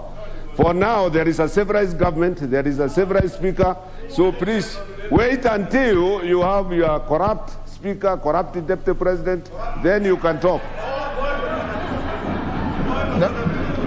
Mr. Speaker, Mr. Speaker, I have not asked Chongwa or anybody to come to be nominated to assist me, assist your party. I am not complete. That is why I don't want to be nominated, because I'm old. That's why I don't. You young person, be nominated. No, honour members. I think the Honourable Muturu Kigano has finished. Mr. Speaker, in the circumstances of these hecklers, I don't think they want to hear, they don't want to reason, they don't want to hear any reasons. So there is nothing that I can usefully, I cannot usefully add any other material to what is on paper. What I stated is the hazard, and the letter in reply to the statement by the acting secretary to the cabinet. Well, I am old. I don't want to be nominated. Yes. Now, okay. Well, we put that matter to rest. That in any event, it was a request for statements which has been issued. So the Honorable Mutulu Kigano has discharged his obligation and our standing orders. You don't have to agree with him, but he has discharged his obligation. So we move on. Now, honourable members, order members, order.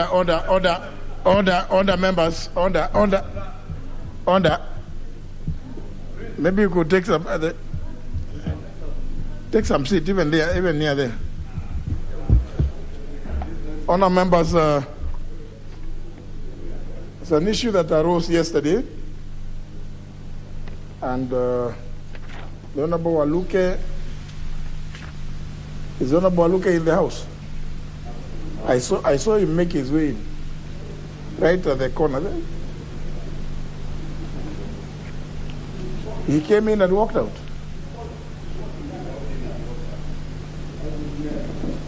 Now, the Honourable Waluke indicated that he was going to substantiate a matter.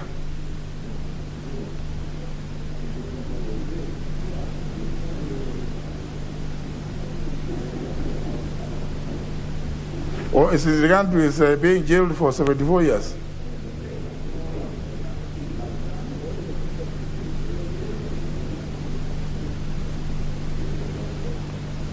I think the Honourable Waluke, having claimed that the Public Investments Committee is very corrupt, he was challenged to substantiate that, and he promised to do so.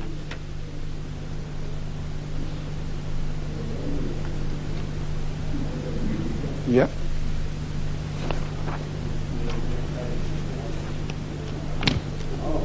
Yep. Yeah, tomorrow afternoon. This is indicated. He indicated that he was going to substantiate this too.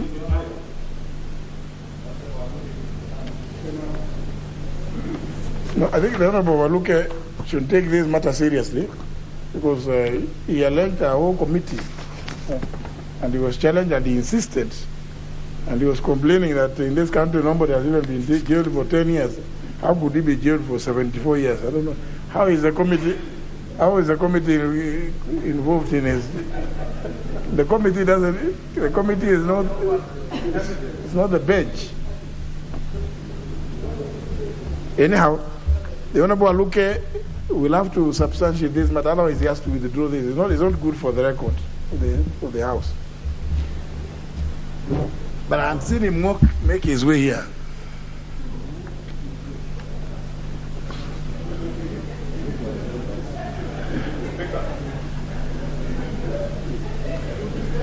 No, we move to next order. Order number 9. No, let's not go to that one. It's going to create problems. Order number 9, special motion, report on the vetting of nominees for appointment as ambassadors, high commissioners, and permanent representatives. The chairman, Defense and Foreign Relations, Honorable Tongi. Don't read all those things. Just say their names.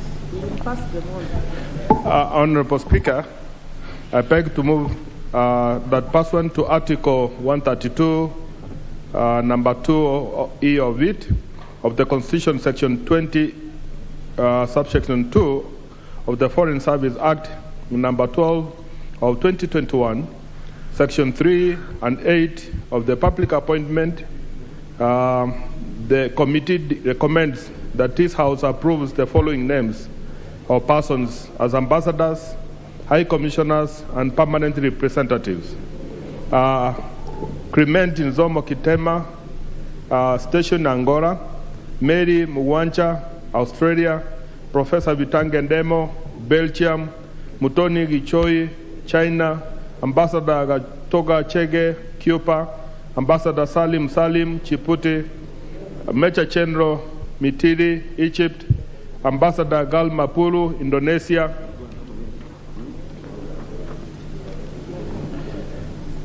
Mr. Paul Ndungu, Mozambique, Michael Siarai, Namibia, Chenro Andrew Kenya, Nigeria, Ms. Margaret Shava, Netherlands, Ms. Amina Abdallah Sultan of Oman, Ambassador Jambura Kamau, Pakistan, Boniface Mwiru, Qatar, Mikhail Oyugi, Spain, Chenro Thomas Chepkut, Somalia, Leonard Boyo, Turkey, Chenro George Owino, Uganda, Permanent Representative, Professor Richard Bosire, UNESCO, Major Chenro Charles Gitwai, going to IGAD. Honorable Speaker, pursuant to Article 132 of the Constitution and Section 5 of the Public Appointment Act Number 33 of 2021, on 4th May 2022, His Excellency the President forwarded to the Speaker of the National Assembly a notification of appointment containing the names of and current CVs of 22 members or Kenyans. Some were meant to be ambassadors, nominated to be ambassadors, high commissioners, and permanent representatives for the consideration and subsequent approval to the National Assembly by the National Assembly for the appointment to the position which they had been nominated. I should quickly bring to the attention of the House that pursuant to Section 6(10) of the Public Appointment Parliamentary Approval Act, the Minister of Foreign Affairs, through the letter notified to the Clerk of the National Assembly of the withdrawal of the approval process of Dr. Caroline Wanchiru Karugu, a nominee for the position of Ambassador to the Republic of Denmark. The committee therefore vetted 21 nominees. Honorable Speaker, the committee held 7 sittings to consider the program, review the preparation, and carry out the vetting. The 21 nominees appeared before the committee on the 16th, the 17th, and the 18th of May 2022, and were vetted in accordance with the provision of the Constitution, the Public Appointment Approval Act Number 33 of 2021, the Foreign Service Act 2021, and other relevant statutes, and the National Assembly Standing Order on their suitability otherwise for appointment of ambassador, high commissioner, and a permanent representative. The committee deliberated on the nominees' duly filled questionnaires in accordance with the Section 6 of 8 of the Public Appointment Committee Approval Act 2021, their CVs, report from relevant authorities, and presentation made by the nominees, including their oral submission during the vetting. Honorable Speaker, in compliance with Article 118, Sub-Article 1B of the Constitution and Section 6, Subsection 9 of the Public Appointment Parliamentary Approval Act, the Clerk of the National Assembly placed an advertisement in the print media on Friday, the 6th of May 2022, inviting interested members of the public to submit any representation they may have by written statement or affidavits with supporting evidence on the suitability or otherwise of their candidates for appointment of the offices of ambassadors, high commissioners, and permanent representatives. They were expected to do so on or before Friday, 13th May 2022 by 5 p.m. Honorable Speaker, by close of business on Friday, 13th May 2022, at 5 p.m., the committee had received the 2 memorandum, although none by way of written statement or oath, as provided by the Section 6, Subsection 9 of the Public Appointment Parliamentary Approval Act, and stipulated in the advertisement in the print media inviting representatives from the public on the suitability of nominees. These were memorandum by S.O. Owino and Associates on behalf of Abdi Dalla objecting the approval of Major General Andrew Ikenye for appointment as High Commissioner representing the Republic of Kenya in Nigeria. Memorandum by Max Otieno submitted via email by Max Otieno objecting the approval of Michael Siarai, CPS, for appointment as a High Commissioner representing the Republic of Kenya in Namibia. And the Honorable Speaker, there were a couple of other emails which were sent, but they didn't meet the threshold of a memorandum as it stipulated in our acts and in our laws, and therefore we dismissed them on the basis of that, Honorable Speaker.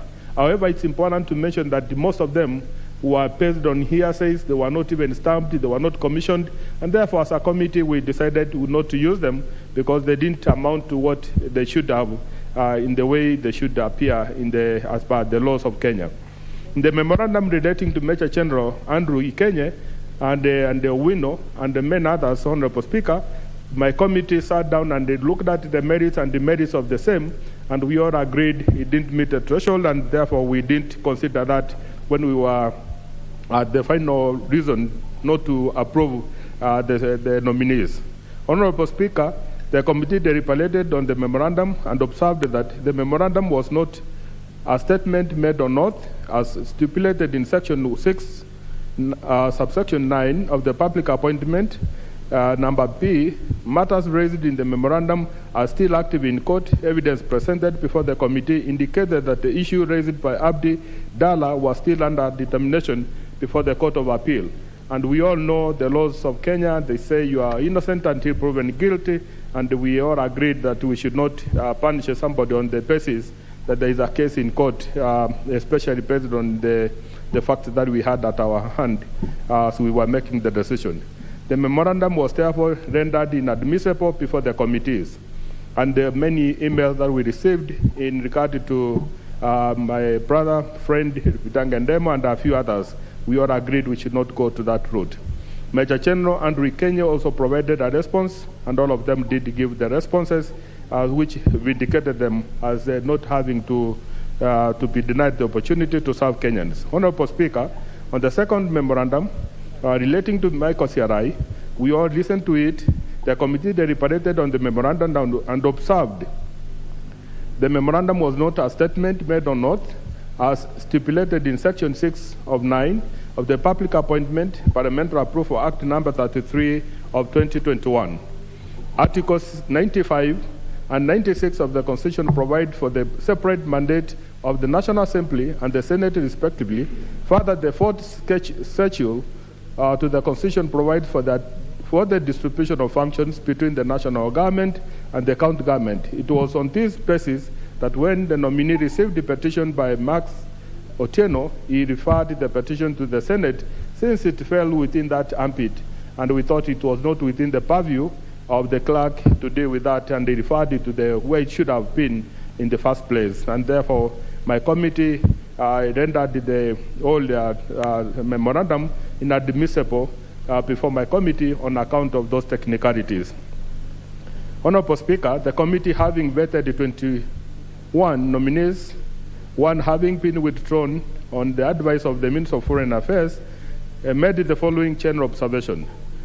One nominees, namely Clement Nsomo Kitema to Angola, Mary Mugwancha, Australia, Professor Vitangendemo, Belgium, Ms. Mtoni Gichoi, China, Ambassador Gatoga Chege, Cuba, Ambassador Salim Chiputi, Major General Matiri, Egypt, Ambassador Galma Pulu, Indonesia, Mr. Paul Ndungu, Mozambique, Michael Siarai, Namibia, Major General retired Andrew Kenya, Nigeria, Margaret Sava, Netherlands, Amin Abdallah, Oman, Nyambura, Kamau, Pakistan, Ponfes Mwilu, Qatar, Ambassador Mikhailo Yugi, Spain, Major General retired Thomas Cheptum, Somalia, Leonard Boyo, Turkey, Major General Owino, Uganda, Professor Richard Bosire, UNESCO, Major General retired Charles Gitwai, Nigad, are Kenyan citizens and do not hold any dual citizenship. Pursuant to Section 6, subsection 10 of the Public Appointment Parliamentary Approval Act, the Minister of Foreign Affairs notified the clerk of the National Assembly of withdrawal of the approval or process of Dr. Caroline Wanjiru Karugo, nominee for the position of Ambassador of the Republic of Kenya to Denmark. All the nominees presented their academic credentials and professional certificates and demonstrated their experience in accordance with the provision of Section 6, subsection 7 of the Public Appointment Parliamentary Approval Act number 33 of 2011. None of the nominees had been charged in court of law or mentioned adversely in parliamentary committee reports of commission of inquiry in the last 3 years. And a few of those who had issues were cleared by the court, and we therefore didn't see a reason to hold them on that front. All the nominees satisfied the requirements of Article 7(11) in that they do not intend to participate in any other gainful employment. All the nominees do not hold office in any registered political party, hence they satisfied the provision of Article 77, sub-Article 2 of the Constitution. In regard to Professor Vitang Ndemo's culpability or otherwise in the sale of Mariri Ranch Limited land, miscellaneous civil application 192 of 2016 had declared the initiation, maintenance, and prosecution of the nominee in the Chief Magistrate's Court and Corruption Court through criminal case number 19 of 2014 was an abuse of criminal justice system, and in contravention of the application his constitutional rights and freedom of security of the person and the right to secure the protection of the law. And the court further held that the case mentioned or amounted to selective and therefore discriminatory prosecution and gross abuse of the process of court and was oppressive and malicious. The court therefore issued orders of prohibiting the continuation of the Chief Magistrate's Court at Milimani Vaid, criminal case number 19 of 2015 in the matter intended against the nominee. None of the nominees has been dismissed from office under Article 75 of the Constitution for contravention of the provision of Article 75, sub-Article 1, on conflict of interest, 76, on financial prohibit or restriction of state officers, and 78, 2, on dual citizenship of the Constitution. And we all know the cases we had which were a serious issue last time, but we never experienced any this time round. That by the deadline of receipt of the memorandum from members of the public, the clerk of the National Assembly had received the two memorandum contesting the suitability of Major General Andrew Kenye and Mikhail Siarai, respectively. The two memoranda were rendered inadmissible before the committee since they did not comply with the requirements of Section 6, subsection 9 of the Public Appointment Parliamentary Approval Act, which provides that evidence contesting the suitability of a nominee to hold office to which he or she has been nominated should be by a leading statement on oath or affidavit. Honorable Speaker, as I wind up, in the book Diplomacy and International Law, and Ambassador Dr. Wilfred writes that traditional diplomacy is practiced as the art and craft of communicating and interchanging among states acting through their representatives or diplomats in the national interest, be it in political, economic, scientific, social, or other, by peaceful means. The author points out that some of the main features of change impacting on diplomacy as known globally, new participants in globalized relations must be given an opportunity, and the techniques and internationalization domestic politics or policies are also taken into account to ensure that the people are going to do what they are meant to be doing to represent the country. I wish to express, Honorable Speaker, my tremendous gratitude to my members of the committee for their input and valuable contribution. And it's important at this point to mention that, Honorable Speaker, I'm privileged to serve under very, very eminent members of the committee who have lots of experience, have been in the committee for many years, they have served in Parliament for very many years, and their experience has really helped me a lot as the chairman to guide me, make me a better person, and of course guide me on the areas we need to make a contribution to make Kenya a better place. So, Honorable Speaker, the input and the valuable contribution during the deliberation and vetting exercise. They sat for long hours and were up earlier in order to vet the 21 nominees, which is a record, Honorable Speaker, in vetting those number of people with the CVs mounting to almost 22 pages on average per person, and all of them we have to comb and make sure that we have captured all the information we needed to capture was not a mean achievement, and I truly, truly remove my heart for the committee members and the sacrifices they made therein. Because I remember there are times we were in the office, the session would start as early as 6 in the morning, and the members, for the record, broke that, and there were Honorable Charles, I must mention him, Charles Kironzo, would whip us by 5 in the a.m. in the morning. Is already in the office, calling us that he needs quorum, and that was really humbling, and we appreciated that sacrifice.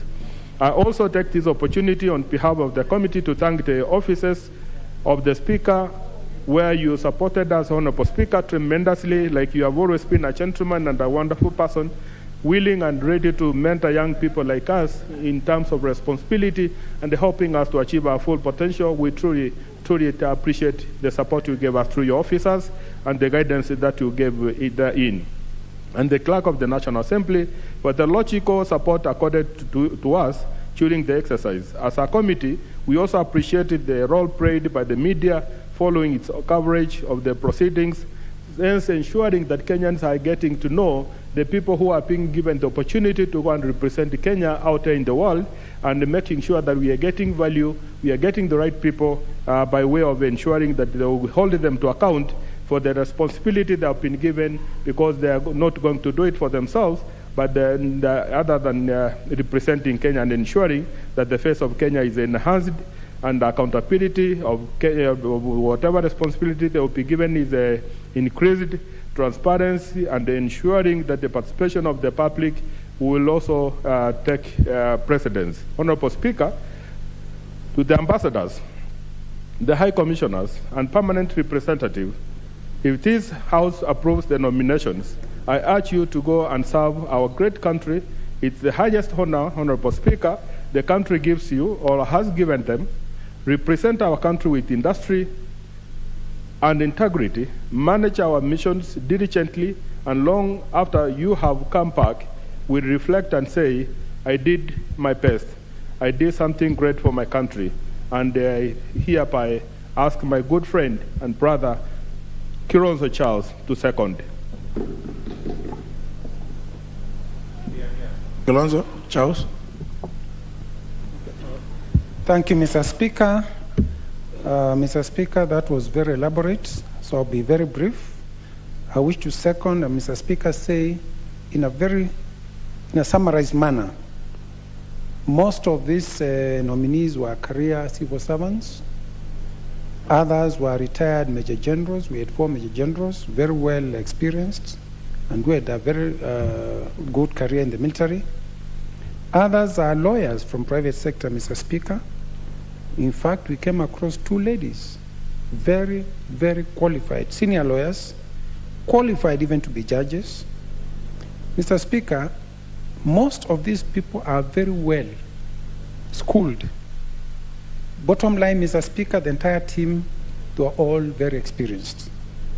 Mr. Speaker, other than a few cases where we got complaints from the public which do not meet the standards of the House, Mr. Speaker, memorandums, and when we looked at even the so-called emails and complaints, Mr. Speaker, we were not convinced it was a good reason to disqualify members.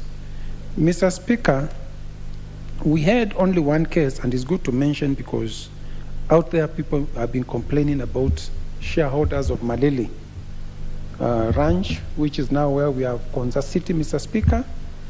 And when Bitangi Ndemu appeared before us, although this is something which took place 2013, 2014, we did ask him what exactly happened, because he had been charged along with other directors of Malili. And he gave a very good explanation, Mr. Speaker. Himself, he went to court, and the court cleared him because in the first place, he should not have been charged. But what happened, Mr. Speaker, in Malili was very simple. directors of company and other outsiders stole from shareholders, Mr. Speaker. Government was paying 200,000 per acre. Treasury paid the company. The money did not come through the ministry where Bitangen Demo was a PS.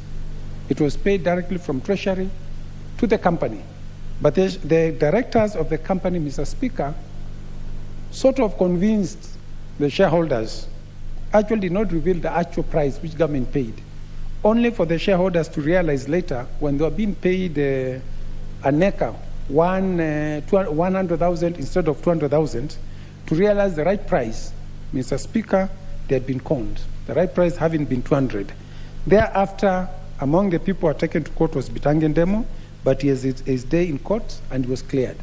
And because he was cleared, Mr. Speaker, even after I went through the court ruling, it was very clear, Mr. Speaker, it was abuse of court process. And Mr. Speaker, we found him suitable. This is a career lecturer, Mr. Speaker, who has done quite a lot, Mr. Speaker, in the education sector. And we could not actually, Mr. Speaker, go by rumors, and in any case, he was cleared by the court. So, Mr. Speaker, in summary, the committee was convinced that all the nominees, 21 of them, Mr. Speaker, they deserve to be approved by the House. We are convinced, Mr. Speaker, they have the interest of this country in their hearts, and that, Mr. Speaker, they portray the right image to this country. And for example, Mr. Speaker, our nominee to to Somalia, Mr. Speaker, a retired Major General, Mr. Speaker, this is Thomas Kipkoskei, Major General Thomas Kipkoskei, Cheptumo, Mr. Speaker. He gave us, because he's already the head of mission in Somalia, he gave us a very interesting scenario, Mr. Speaker. And we realized, Mr. Speaker, with a man like this one, Mr. Speaker, Kenyans can start seeing the other side of Somalia. Because the perception we have is that if you land in Somalia and you're a Kenyan, it is only a matter of time and you're blown in pieces. But Mr. Speaker, he was able to tell us, indeed, when he's going to be serving, live alone now as the head of the mission, as the ambassador, he's going to invest a lot in encouraging the Chamber of Commerce, the private sector, to tour that country and promote commerce. Because it's very interesting, Mr. Speaker, Somalia exports more to us than we export to Somalia, something which is very ridiculous. So, Mr. Speaker, in a nutshell, I would want to appeal to the House to approve these names. I second, Mr. Speaker.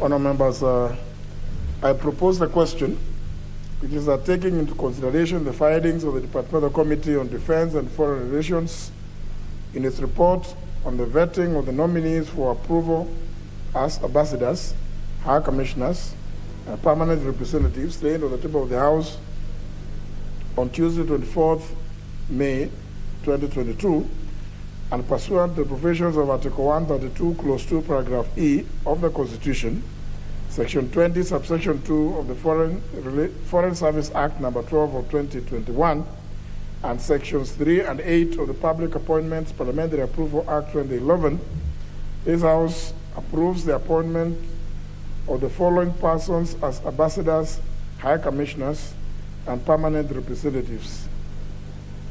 Ambassadors and high commissioners. 1, Mr. Clement Zomo Kiteme, Angola Station. 2, Ms. Mary Mugwanja Station, Austria. 3, Professor Bitange Demo Station, Belgium. 4, Ms. Mudhoni Geshohi Station, China. 5, Ambassador Radhoga Chege Station, Cuba. 6, Ambassador Salim Salim Station, Djibouti. 7, Major General A.G. Matiri Station, Egypt. 8, Ambassador Gal Maboru Station, Indonesia. 9, Mr. Paul Dungo Station, Mozambique. 11, Ms. Margaret Shava Station, Netherlands. 11, Mr. Michael Sialai Station, Namibia. 12, Major General Andrew Ikenye, Station Nigeria. 13, Miss Amin Abdallah, Station Sultanate of Oman. 14, Ambassador Nyambura Kamau, Station Pakistan. 15, Mr. Bonvis N. Mwilo, Station Qatar. 16, Ambassador Michael Oyugi, Station Spain. 17, Major General Retired Thomas Chepkuto, Station Somalia. 18, Mr. Leonard Boyo, Station Turkey. 19, Major General Retired George Owino, Station Uganda.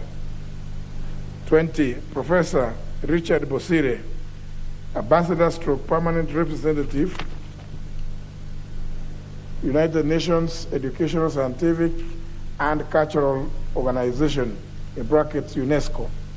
And 21, Major General Retired Charles Gitwai, Ambassador stroke Permanent Representative to the Intergovernment Authority for Development, in brackets IGAD. Member for Dagoretti South. Thank you very much, Mr. Speaker. I was very much anticipating to contribute in the finance bill, but given this opportunity, Mr. Speaker, I'll spare the House some time by just making two very brief comments. One is that, Mr. Speaker, the names that have been presented here by the committee are names that are agreeable with myself, especially taking note of the process that this committee went through. Very painstaking process to prepare this report to us, and I would like to commend all the appointees and wish them well as they go to their new stations, and single out our National Assembly clerk, Mr. Sialai, who we have all had a front row seat to witness his ability to perform duty whenever he's assigned such an opportunity, and I do congratulate him profusely together with all the other appointees. The second note I would like to make is that today would have been a celebration for the people of Dagoretti South constituency, because the first time the names were put out, we had seen the name of former Member of Parliament, Honorable Dennis Waweru, and we were excited that finally Dagoretti South is getting recognition in national appointments, a constituency that has not seen appointments of PSAs or high-ranking officials since the era of Dr. Geto, way back, over a decade back, Mr. Speaker. However, I did gather that the Honorable Dennis Waweru declined to take the opportunity to be the Consular General in Congo. I would imagine that maybe he had imagined it's a small capital that he would not want to report to, but we would have been excited as people of Dagoretti South constituency, having one of our own, serving in a market that is opening up, especially at a time like this when the Democratic Republic of Congo is being co-opted into the East African community. And we know what opportunities are out there, not only for business and enterprise, but also even in furthering the Pan-African agenda. So, Mr. Speaker, while we heartily congratulate the others, we also are a bit crestfallen when we realize that one of our own has actually opted out of this appointment by His Excellency the President, but we do wish them well. Thank you very much, Mr. Speaker, and I do hope I'll get my position and ranking in the finance bill that I was willing to contribute to. I appreciate this opportunity. Thank you. Honorable Wangwe.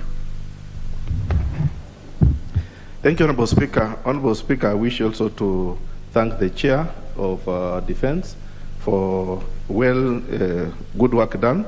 And Honorable Speaker, support the appointment of these ambassadors and representatives, Honorable Speaker. I just wish also, in line with what Honorable KJ has said, just single out maybe one or two of these persons, Honorable Speaker, whom I know personally, in addition to Mr. Shalai, Honorable Speaker, who has served us well. I've known him, Honorable Speaker, since I joined Parliament in 2013, a very hard-working officer, a very loyal officer, and Honorable Speaker, a man whom I know will represent Kenya very well, and we are proud of him.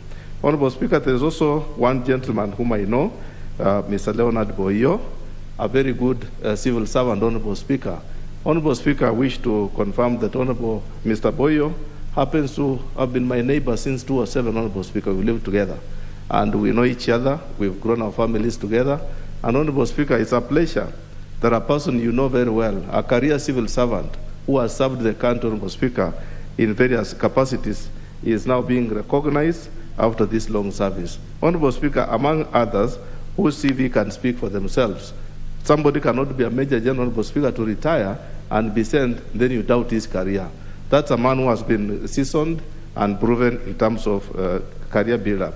I wish to commend and congratulate them and ask the Honorable Speaker, this House approves these names as fast as possible so that they represent us wherever they are going. Thank you, Honorable Speaker. I wish to support. Member for Soba North. Thank you, Mr. Speaker. Mr. Speaker, I just want to add my voice also in supporting and to thank the committee for this good work. Mr. Speaker, I will not spend much. I just want to say that I've also seen quite a number of people that I know here, people I've worked with, and some that I suspect I know because of the way their names are presented. I may not know if they are the ones. Some who appear like lawyers, I know. Mr. Speaker, I know the committee said issues about Professor Bitange Ndemo, but I can tell you when I was here, we worked with him very closely on the issue of child online protection for children, something that's very dear to my heart. I know Mudhoni Gishohi, who's done a lot of good work in the past, Mr. Speaker. Of course, our own very own clerk, Mr. Michael Sialai, who has done an excellent job here in Parliament. Mr. Speaker, Margaret Shava, who has also done a lot of good work in the human rights sector and women's rights sector.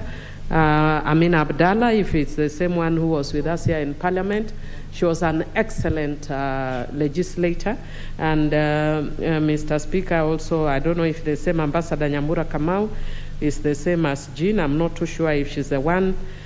She could be the one who was my boss at FIDA. I'm not too sure because she was an ambassador. No. I'm hearing yes and no. But I know two Nyambura Kamaus, if she's the one, also an excellent person. Mr. Speaker, I may not mention all of them, but I know quite a number of people here. Very excellent. I don't know if Mr. Paul Ndungu is the same one who is an advocate, a senior advocate, if he's the one. Again, very good career and good work. Mr. Speaker, because the committee has not raised any issue that it's outstanding or any issue that is of concern, even for those that we may not have specific issues on, I just want to really thank the committee, but also indicate that I'm happy with the number of women that were appointed. I was actually trying to work out the numbers, but unfortunately, because I do not, there are some I can't tell whether they are men or women. I failed miserably in determining, but at least I've been able to count quite a number of women, and I hope you have followed the 1/3 gender rule. Otherwise, we hope that they represent Kenya well. I support. Thank you. Member for Taveta.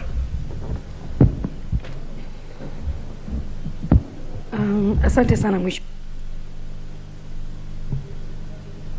Asante sana Mheshimiwa Spika kwa kunipatia fursa hii, nami pia kupongeza kamati ambayo inasimamia masuala ya nje na haswa kuwapongeza mabalozi waliopatiwa nafasi ya kwenda kufanya kazi kwenye ubalozi katika nchi mbalimbali. Mheshimiwa Spika, kati yetu sisi sote wengi wetu tunamfahamu Mheshimiwa Amina Abdallah kwa kazi nzuri ile ambayo amefanya akiwa hapa, haswa akiwa manake amekuwa mbunge awamu 3 na akiwa mwenyekiti wa kusimamia masuala ya mazingira, na alifanya kazi nzuri sana. Vile vile sasa hivi kwenye tume ya kuangalia mishahara ya wafanyikazi wa umma, vile vile pia anaendelea kufanya kazi nzuri. Kama tunavyojua, yeye ni mmoja wa makamishna wale ambao tuliwatuma kule waende kushughulikia masuala ya mishahara ya wafanyikazi wa umma. Nyambura Kamau ambaye bado alikuwa ni balozi tayari kwa sababu alikuwa amewekwa kwenye ofisi ya Los Angeles. Alifanya kazi kule na alifanya kazi nzuri, na haswa nakumbuka wakati tulikuwa na shida ya wale watoto ambao walikuwa wamefurusha makwao na wakachomeka, Balozi Nyambura Kamau alifanya kazi nzuri kwa kuwatafutia hospitali ile ambayo wale watoto waliweza kwenda kupatiwa matibabu na kuwasaidia jamii zao kuweza kupata sehemu za kukaa upande wa California. Bwana Bitange Ndemo tunafahamu akiwa katibu mkuu wa kudumu katika wizara, na kazi ile nzuri ambayo alifanya, manake wakati alipopatiwa kazi pia mimi nilikuwa waziri na tuliweza kufanya kazi kwa ukaribu sana. Vile vile Margaret Shava tunamfahamu kwa kazi zake zile alizofanya, na kazi zote zile ambazo amepatiwa na kiserikali tunajua amezifanya kwa bidii sana. Mudhoni pia ambaye ni wakili amefanya kazi nzuri. Tumeweza kufanya kazi na yeye kwenye shughuli mbalimbali zangu haswa za kibinafsi, na najua kuwa wataweza kufanya kazi. Na hao wengine wote nataka kuchukua fursa hii kuweza kuwapongeza kuwa wamepata nafasi ya kwenda kupeperusha bendera zetu ya nchi ya Kenya kwenye nchi mbalimbali, na waweze kufanya kazi kwa bidii. Kwa hivyo nawatakia kila laheri katika kazi zao. Asante sana.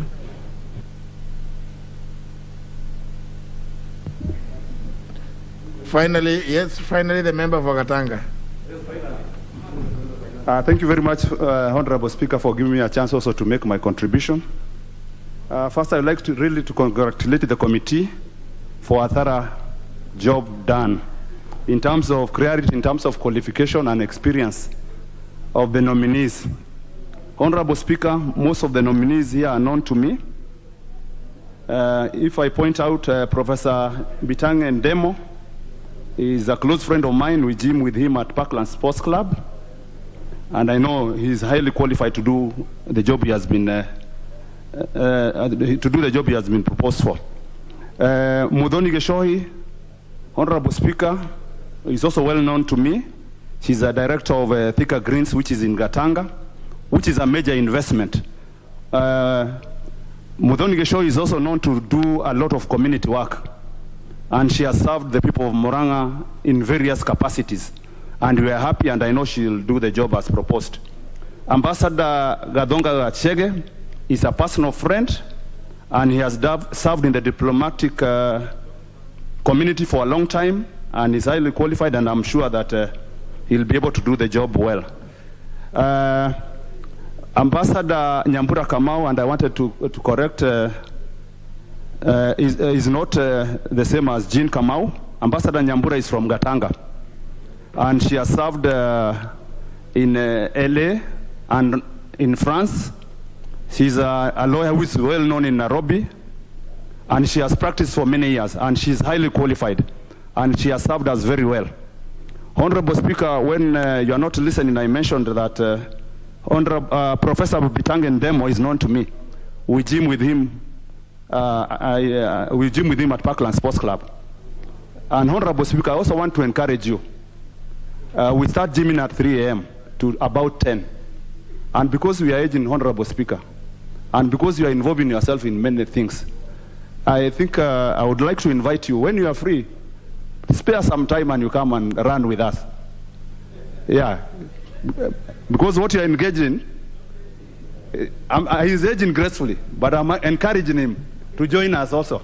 Not running away from anything. Don't run away from me. Come with him together, Honorable Speaker. And I know sometimes we socialize together, and you know what we take, what we are not taking. When you are not taking what we take, please join me. Honorable Speaker, as I was saying, Ambassador Nyambura Kamau is well known to me.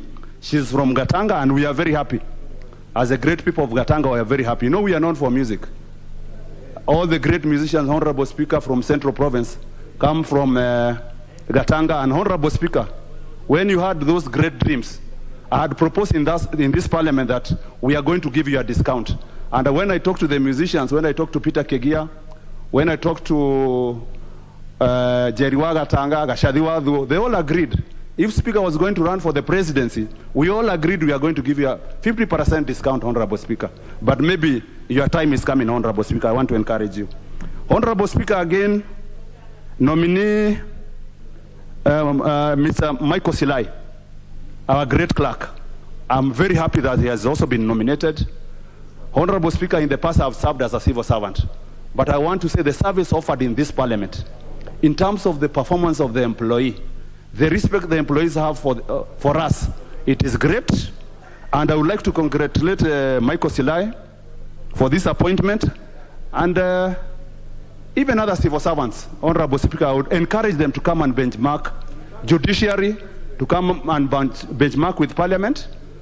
The ministries, they should come here to benchmark so that they can serve Kenyans in a better way.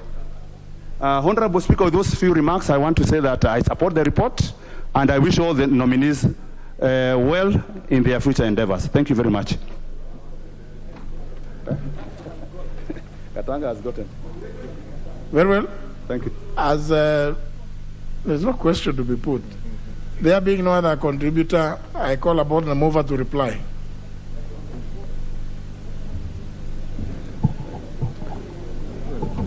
Can I? Give me space, please. Thank you, Honorable Speaker. Some things that we need to put on record, because he's a public figure and it's only fair that we put the record straight. Honorable Dennis Waweru was not in the list, and I think being a politician, this might hurt him so badly if the members of his constituency imagine that he was given an opportunity to represent them in whatever country it was, and he declined. The truth is, he wasn't in the list, and to the best of my knowledge, he was not given an opportunity and declined. Honorable Speaker, I want to thank the President, Honorable Uhuru Muigai Kenyatta, for the honor he gave me at my age to serve in the first committee of Parliament as their chairman. Notwithstanding the experience that I've had, Honorable Speaker, it's beyond my mind, beyond my understanding, but I truly want to thank him on behalf of the people of Nyaribari Church and on my own behalf and my family. We are truly humbled for this opportunity, and the experience that I'm getting will really make me a better leader in the days to come. And not to mention the support I've gotten from the majority leader who stood in the gap for me when I needed him most, and I truly made a commitment to support me, and he has been guiding me on how to manage this nomination process. And the Honorable Speaker, on my own behalf and on behalf of the committee, our majority leader, Kimunya, we are happy and thank you for the leadership and support you gave us. To my committee members, thank you for standing in the gap for everybody, standing in the gap for the Kenyans, doing the honorable thing of vetting and ensuring that we are getting quality members who are going to represent Kenya out there in the world. And I'm sure you did your best, you sacrificed your time. This is a campaign period. For you to stop campaigning and take your time out to come for all 1 week, 7 days, none back to back, that was an honor that I don't take for granted.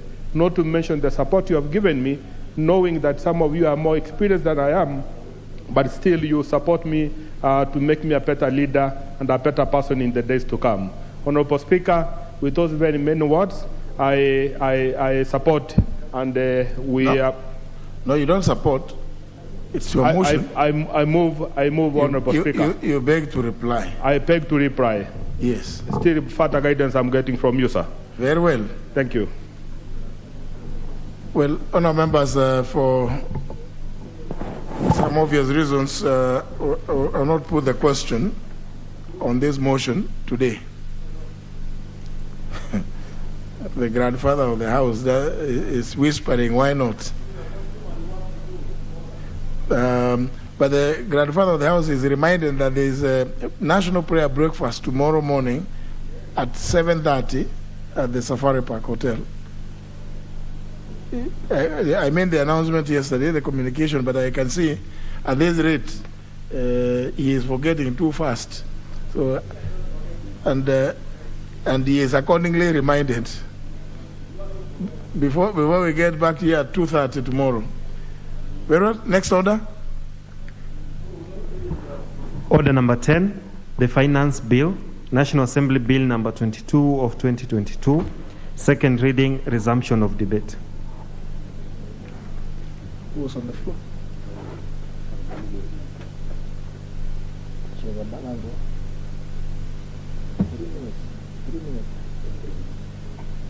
According to the records, Honorable Emilio Odhiambo, you have a balance of 3 minutes. Thank you, Mr. Speaker. Indeed, that is true. And I thank you for the opportunity. Mr. Speaker, when we adjourned, I indicated that I support the committee's move to reduce taxes, especially on basic commodities like food. Mr. Speaker, I support the increase of taxes on tobacco products. Mr. Speaker, one of the areas that I would like the committee maybe to explain further is on the issue of betting, because we said we need actually a balanced agenda, Mr. Speaker, because the revenue must be collected in order for us to meet the budget, even though we are facing different challenges. And I think if I heard the committee chair well, she had indicated that the ministry, the Treasury had suggested a 7.5% increment in the past, and this time had moved it to 20%. And the committee were of the view that they stick at 7.5. And I was just wondering why we can't increase it just a little bit to maybe 10% or 15%. And I just want to notify the chair that absent a good explanation, I'll probably move an amendment to increase that portion. Mr. Speaker, again on the issue of taxes on beer, the committee had indicated again that on the issue of value chain, they were not very encouraged to increase the taxes on beer. But again, if you actually then don't offer taxation, how are we going to raise the revenues? Because we are going to definitely have a shortfall. And so for beer, again, I think this is one of the areas that we need to reconsider and perhaps increase the taxes. Madam Speaker, sorry, I noticed that the chair has changed. Madam Speaker, one of the areas that I found a bit curious was the increase of taxes on beauty products. Madam Speaker, there is a gendered notion about beauty products, that whenever people hear that the beauty product, it has to do with women alone. Of course, a lot of the women use beauty products much more than men. But our modern man, if you go to the salons now, they are the ones who are doing manicure, pedicure, they are doing facials. So that is the truth. And so even when we are talking about beauty products, even the men are also culprits. So let's not make it basically a gendered issue.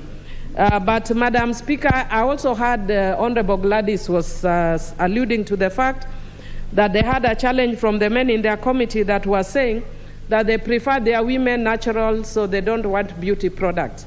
Mr. Speaker, if you were to insist on our men to come to the house natural, then they would be coming here naked, because the suits they wear are, of course, not natural.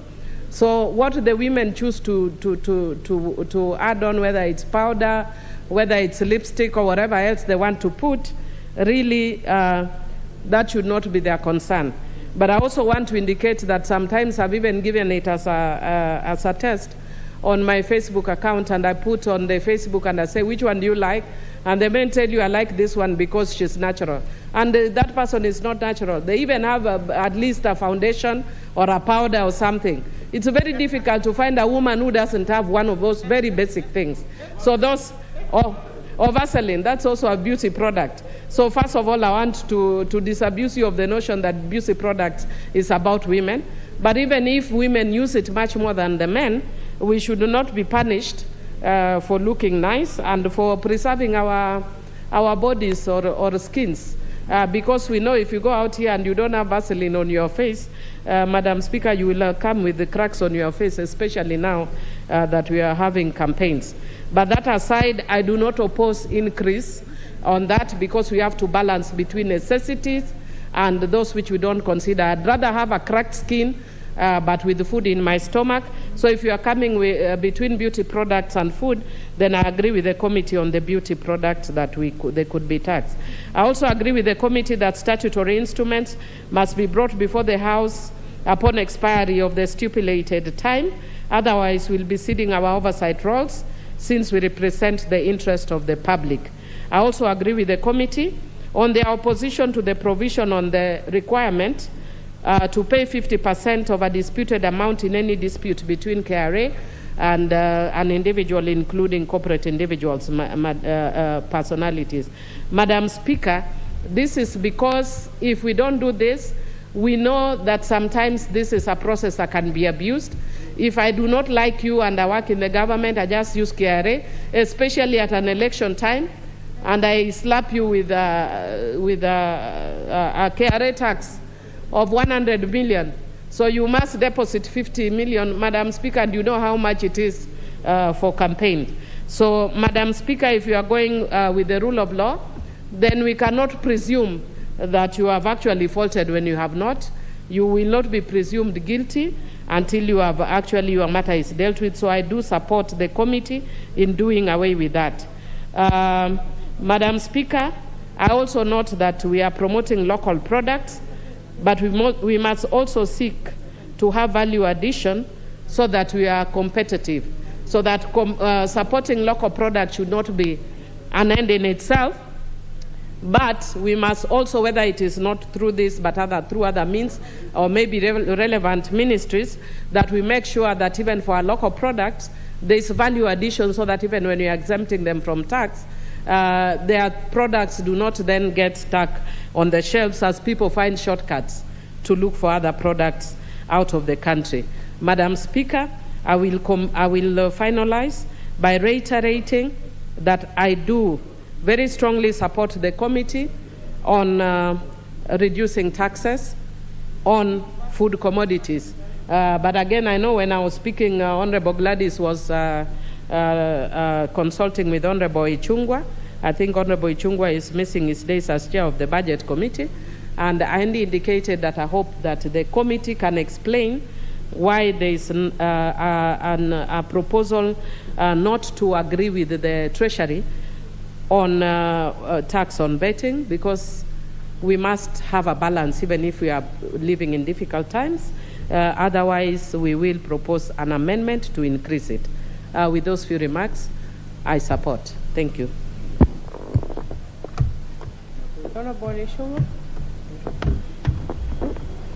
Thank you, Honorable Speaker. And let me just begin by telling the Honorable Millie. Of course, I do consult with the Honorable Nyasuna, but I have nothing to miss of those days that you allude to. But I am very keen on issues that touch on the lives of Kenyans, and that's why, Honorable Speaker, I support many of the recommendations that have been given by the Finance Committee led by Honorable Nyasuna Wanga, especially on food items, Honorable Speaker. And Honorable Speaker, I was just telling the Honorable Gladys Wanga that it's only fair that we spare time when we come to third reading, and I would really encourage her to write to the Speaker on the particular provisions on food items, on flour, on maize flour, wheat flour, all the consumer items that were touched on, to actually withdraw those particular clauses from this bill, so that they are not even, we don't even need to consider them in committee of the whole House, Honorable Speaker. Honorable Speaker, the other issue that I was consulting with Honorable Wanga on, and which is very dear to me, Honorable Speaker, is on the cost of fuel. You do remember that the Finance Committee had a proposed bill on fuel, taxes on, and levies on fuel that we discussed as a motion in this House last year. At the time, there was a crisis on fuel prices, and we had a bill pending that has just disappeared somehow. And maybe Honorable Nyasuna should tell us where that bill has disappeared to the proposed bill that came without motion. But I was only encouraging her that we do expect that at the time of third reading, that the provisions that were there on those taxes and levies on fuel prices will now be incorporated into this finance bill. Honorable Wanga, you're on a point of intervention.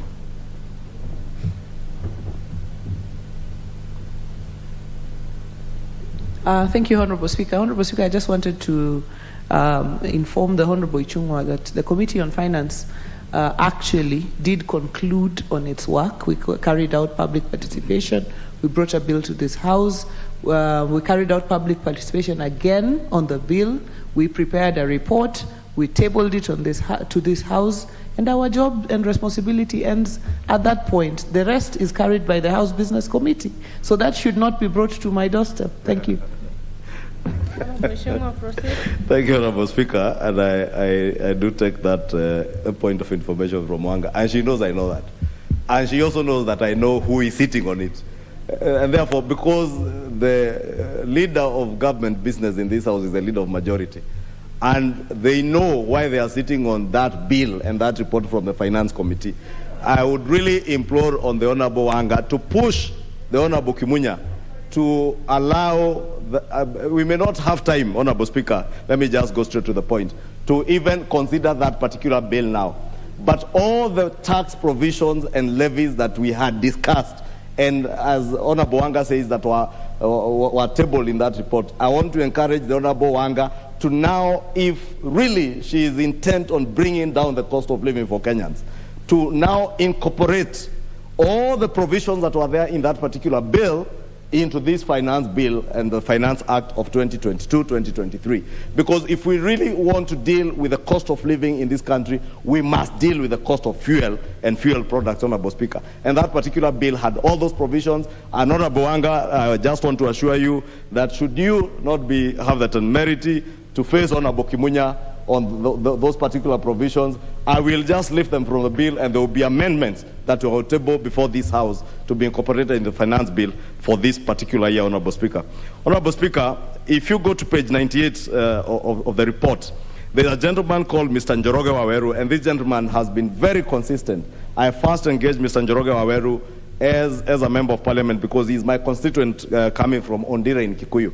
But I engaged him substantively on tax matters, on textbooks, periodicals, and journals, Honorable Speaker, VAT on these items, way back in 2018 when he became chair of the Budget and Appropriations Committee, and he approached me in the streets in Kikuyu, and I advised him these provisions are better handled in the Finance Committee, and he has been very consistent. And I must commend Mr. Njoroge for his consistency over the years, pursuing the issue of textbooks, journals, and periodicals to remove VAT on them.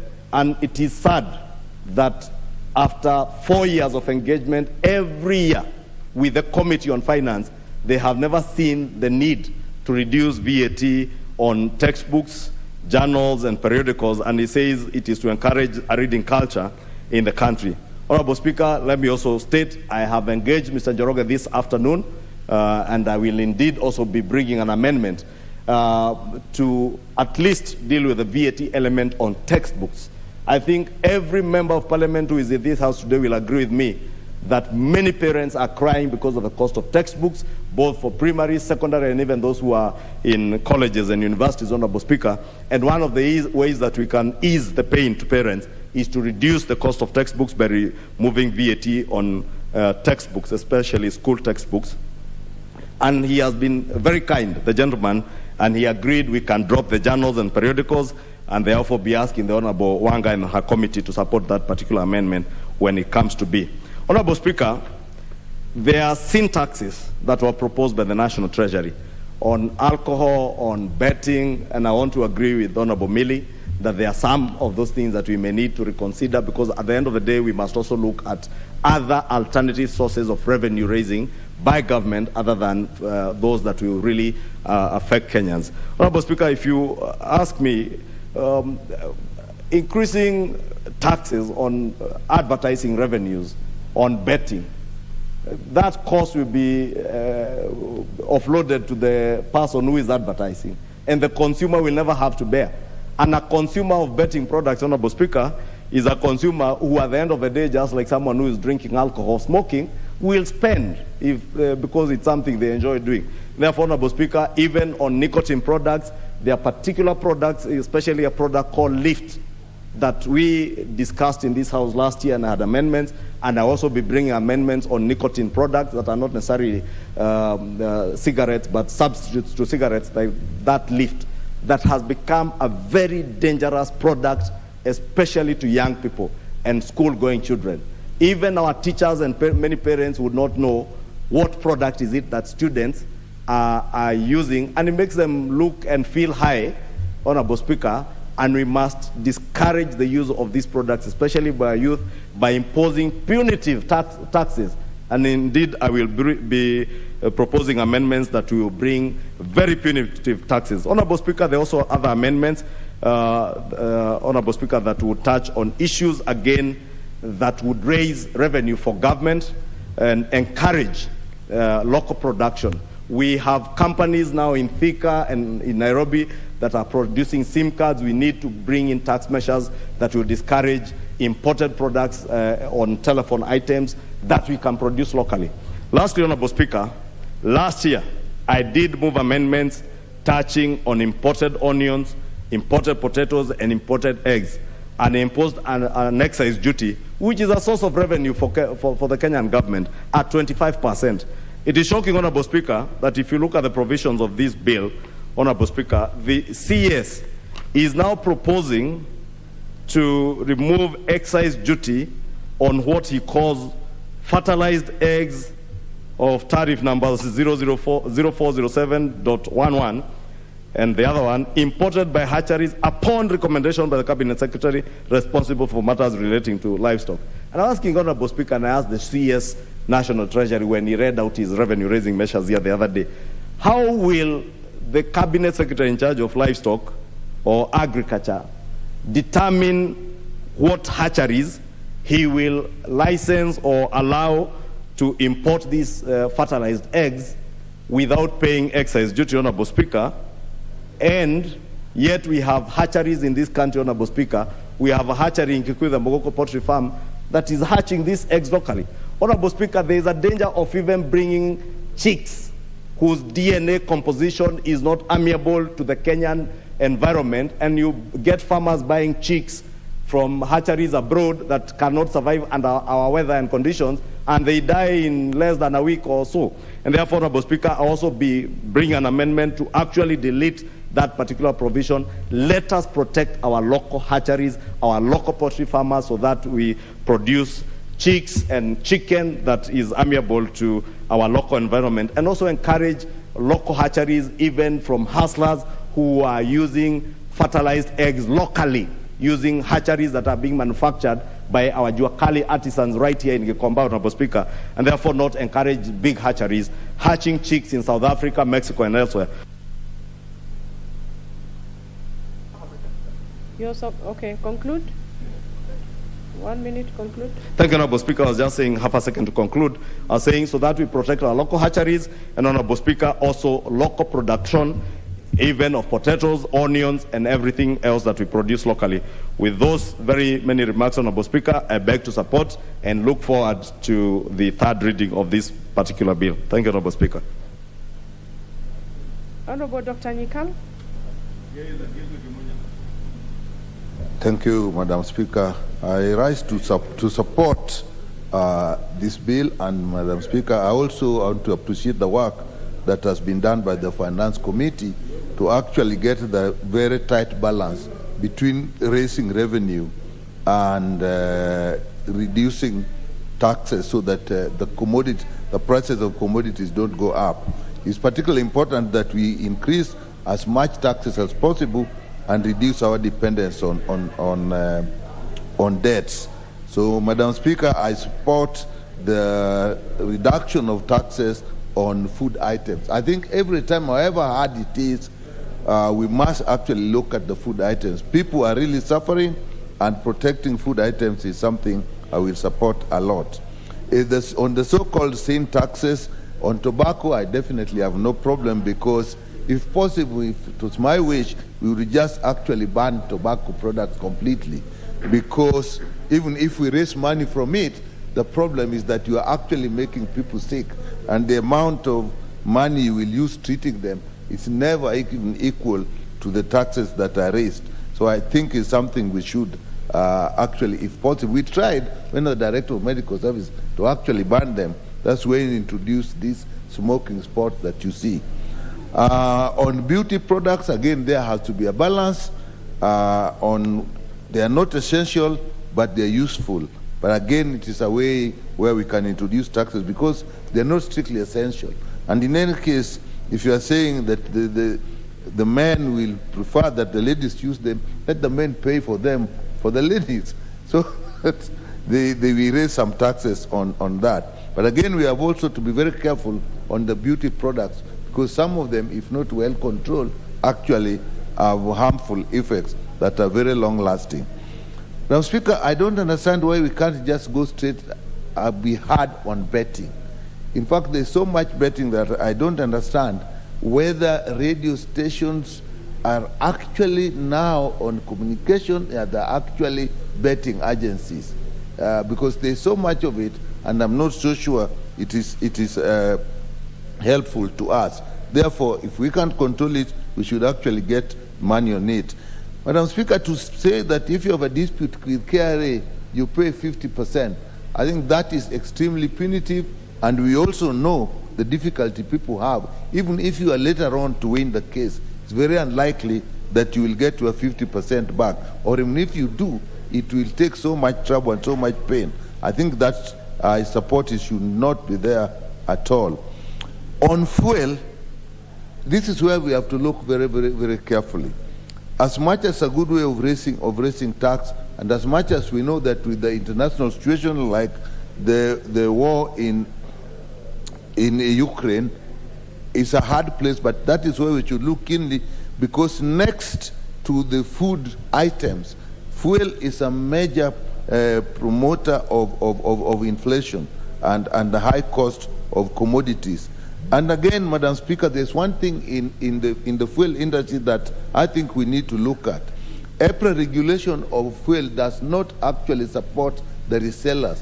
And yet, when we had problems recently, we realized that the big importers actually tended to hold fuel, to actually hold fuel, thereby by holding fuel so that they can make bigger profits. And they actually even tend to predict or to hold fuel expecting that there will be increases by EPRA, and therefore they make profits that are actually not fair on the public at large.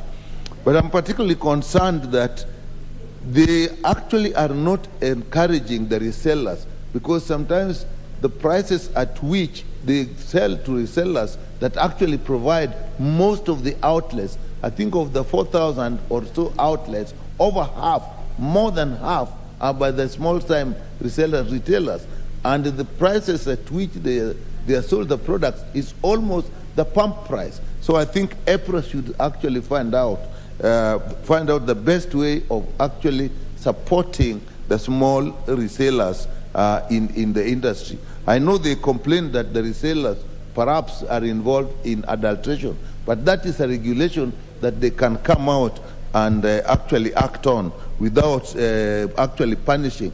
A large number of resellers are actually getting out of business, and I think we cannot leave it to just the importers import and then they go for the profit. If they resell, I think the distribution is better and more people actually get employed. Now, textbooks, I think looking at the number of books, the textbooks that we recommend for our children, actually we need to remove VAT from that. You look at the number of books the kids have, the burden it puts on the parents to buy them. The best way is actually to remove the VAT on textbooks. In fact, I think it's actually just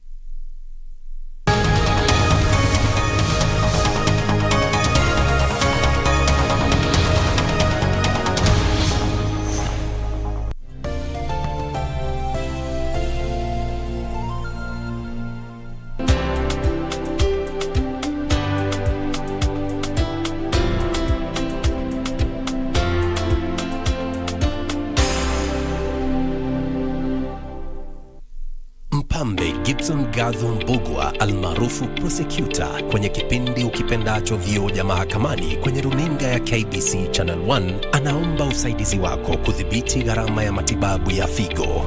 Jamaa na marafiki wameandaa mchango mnamo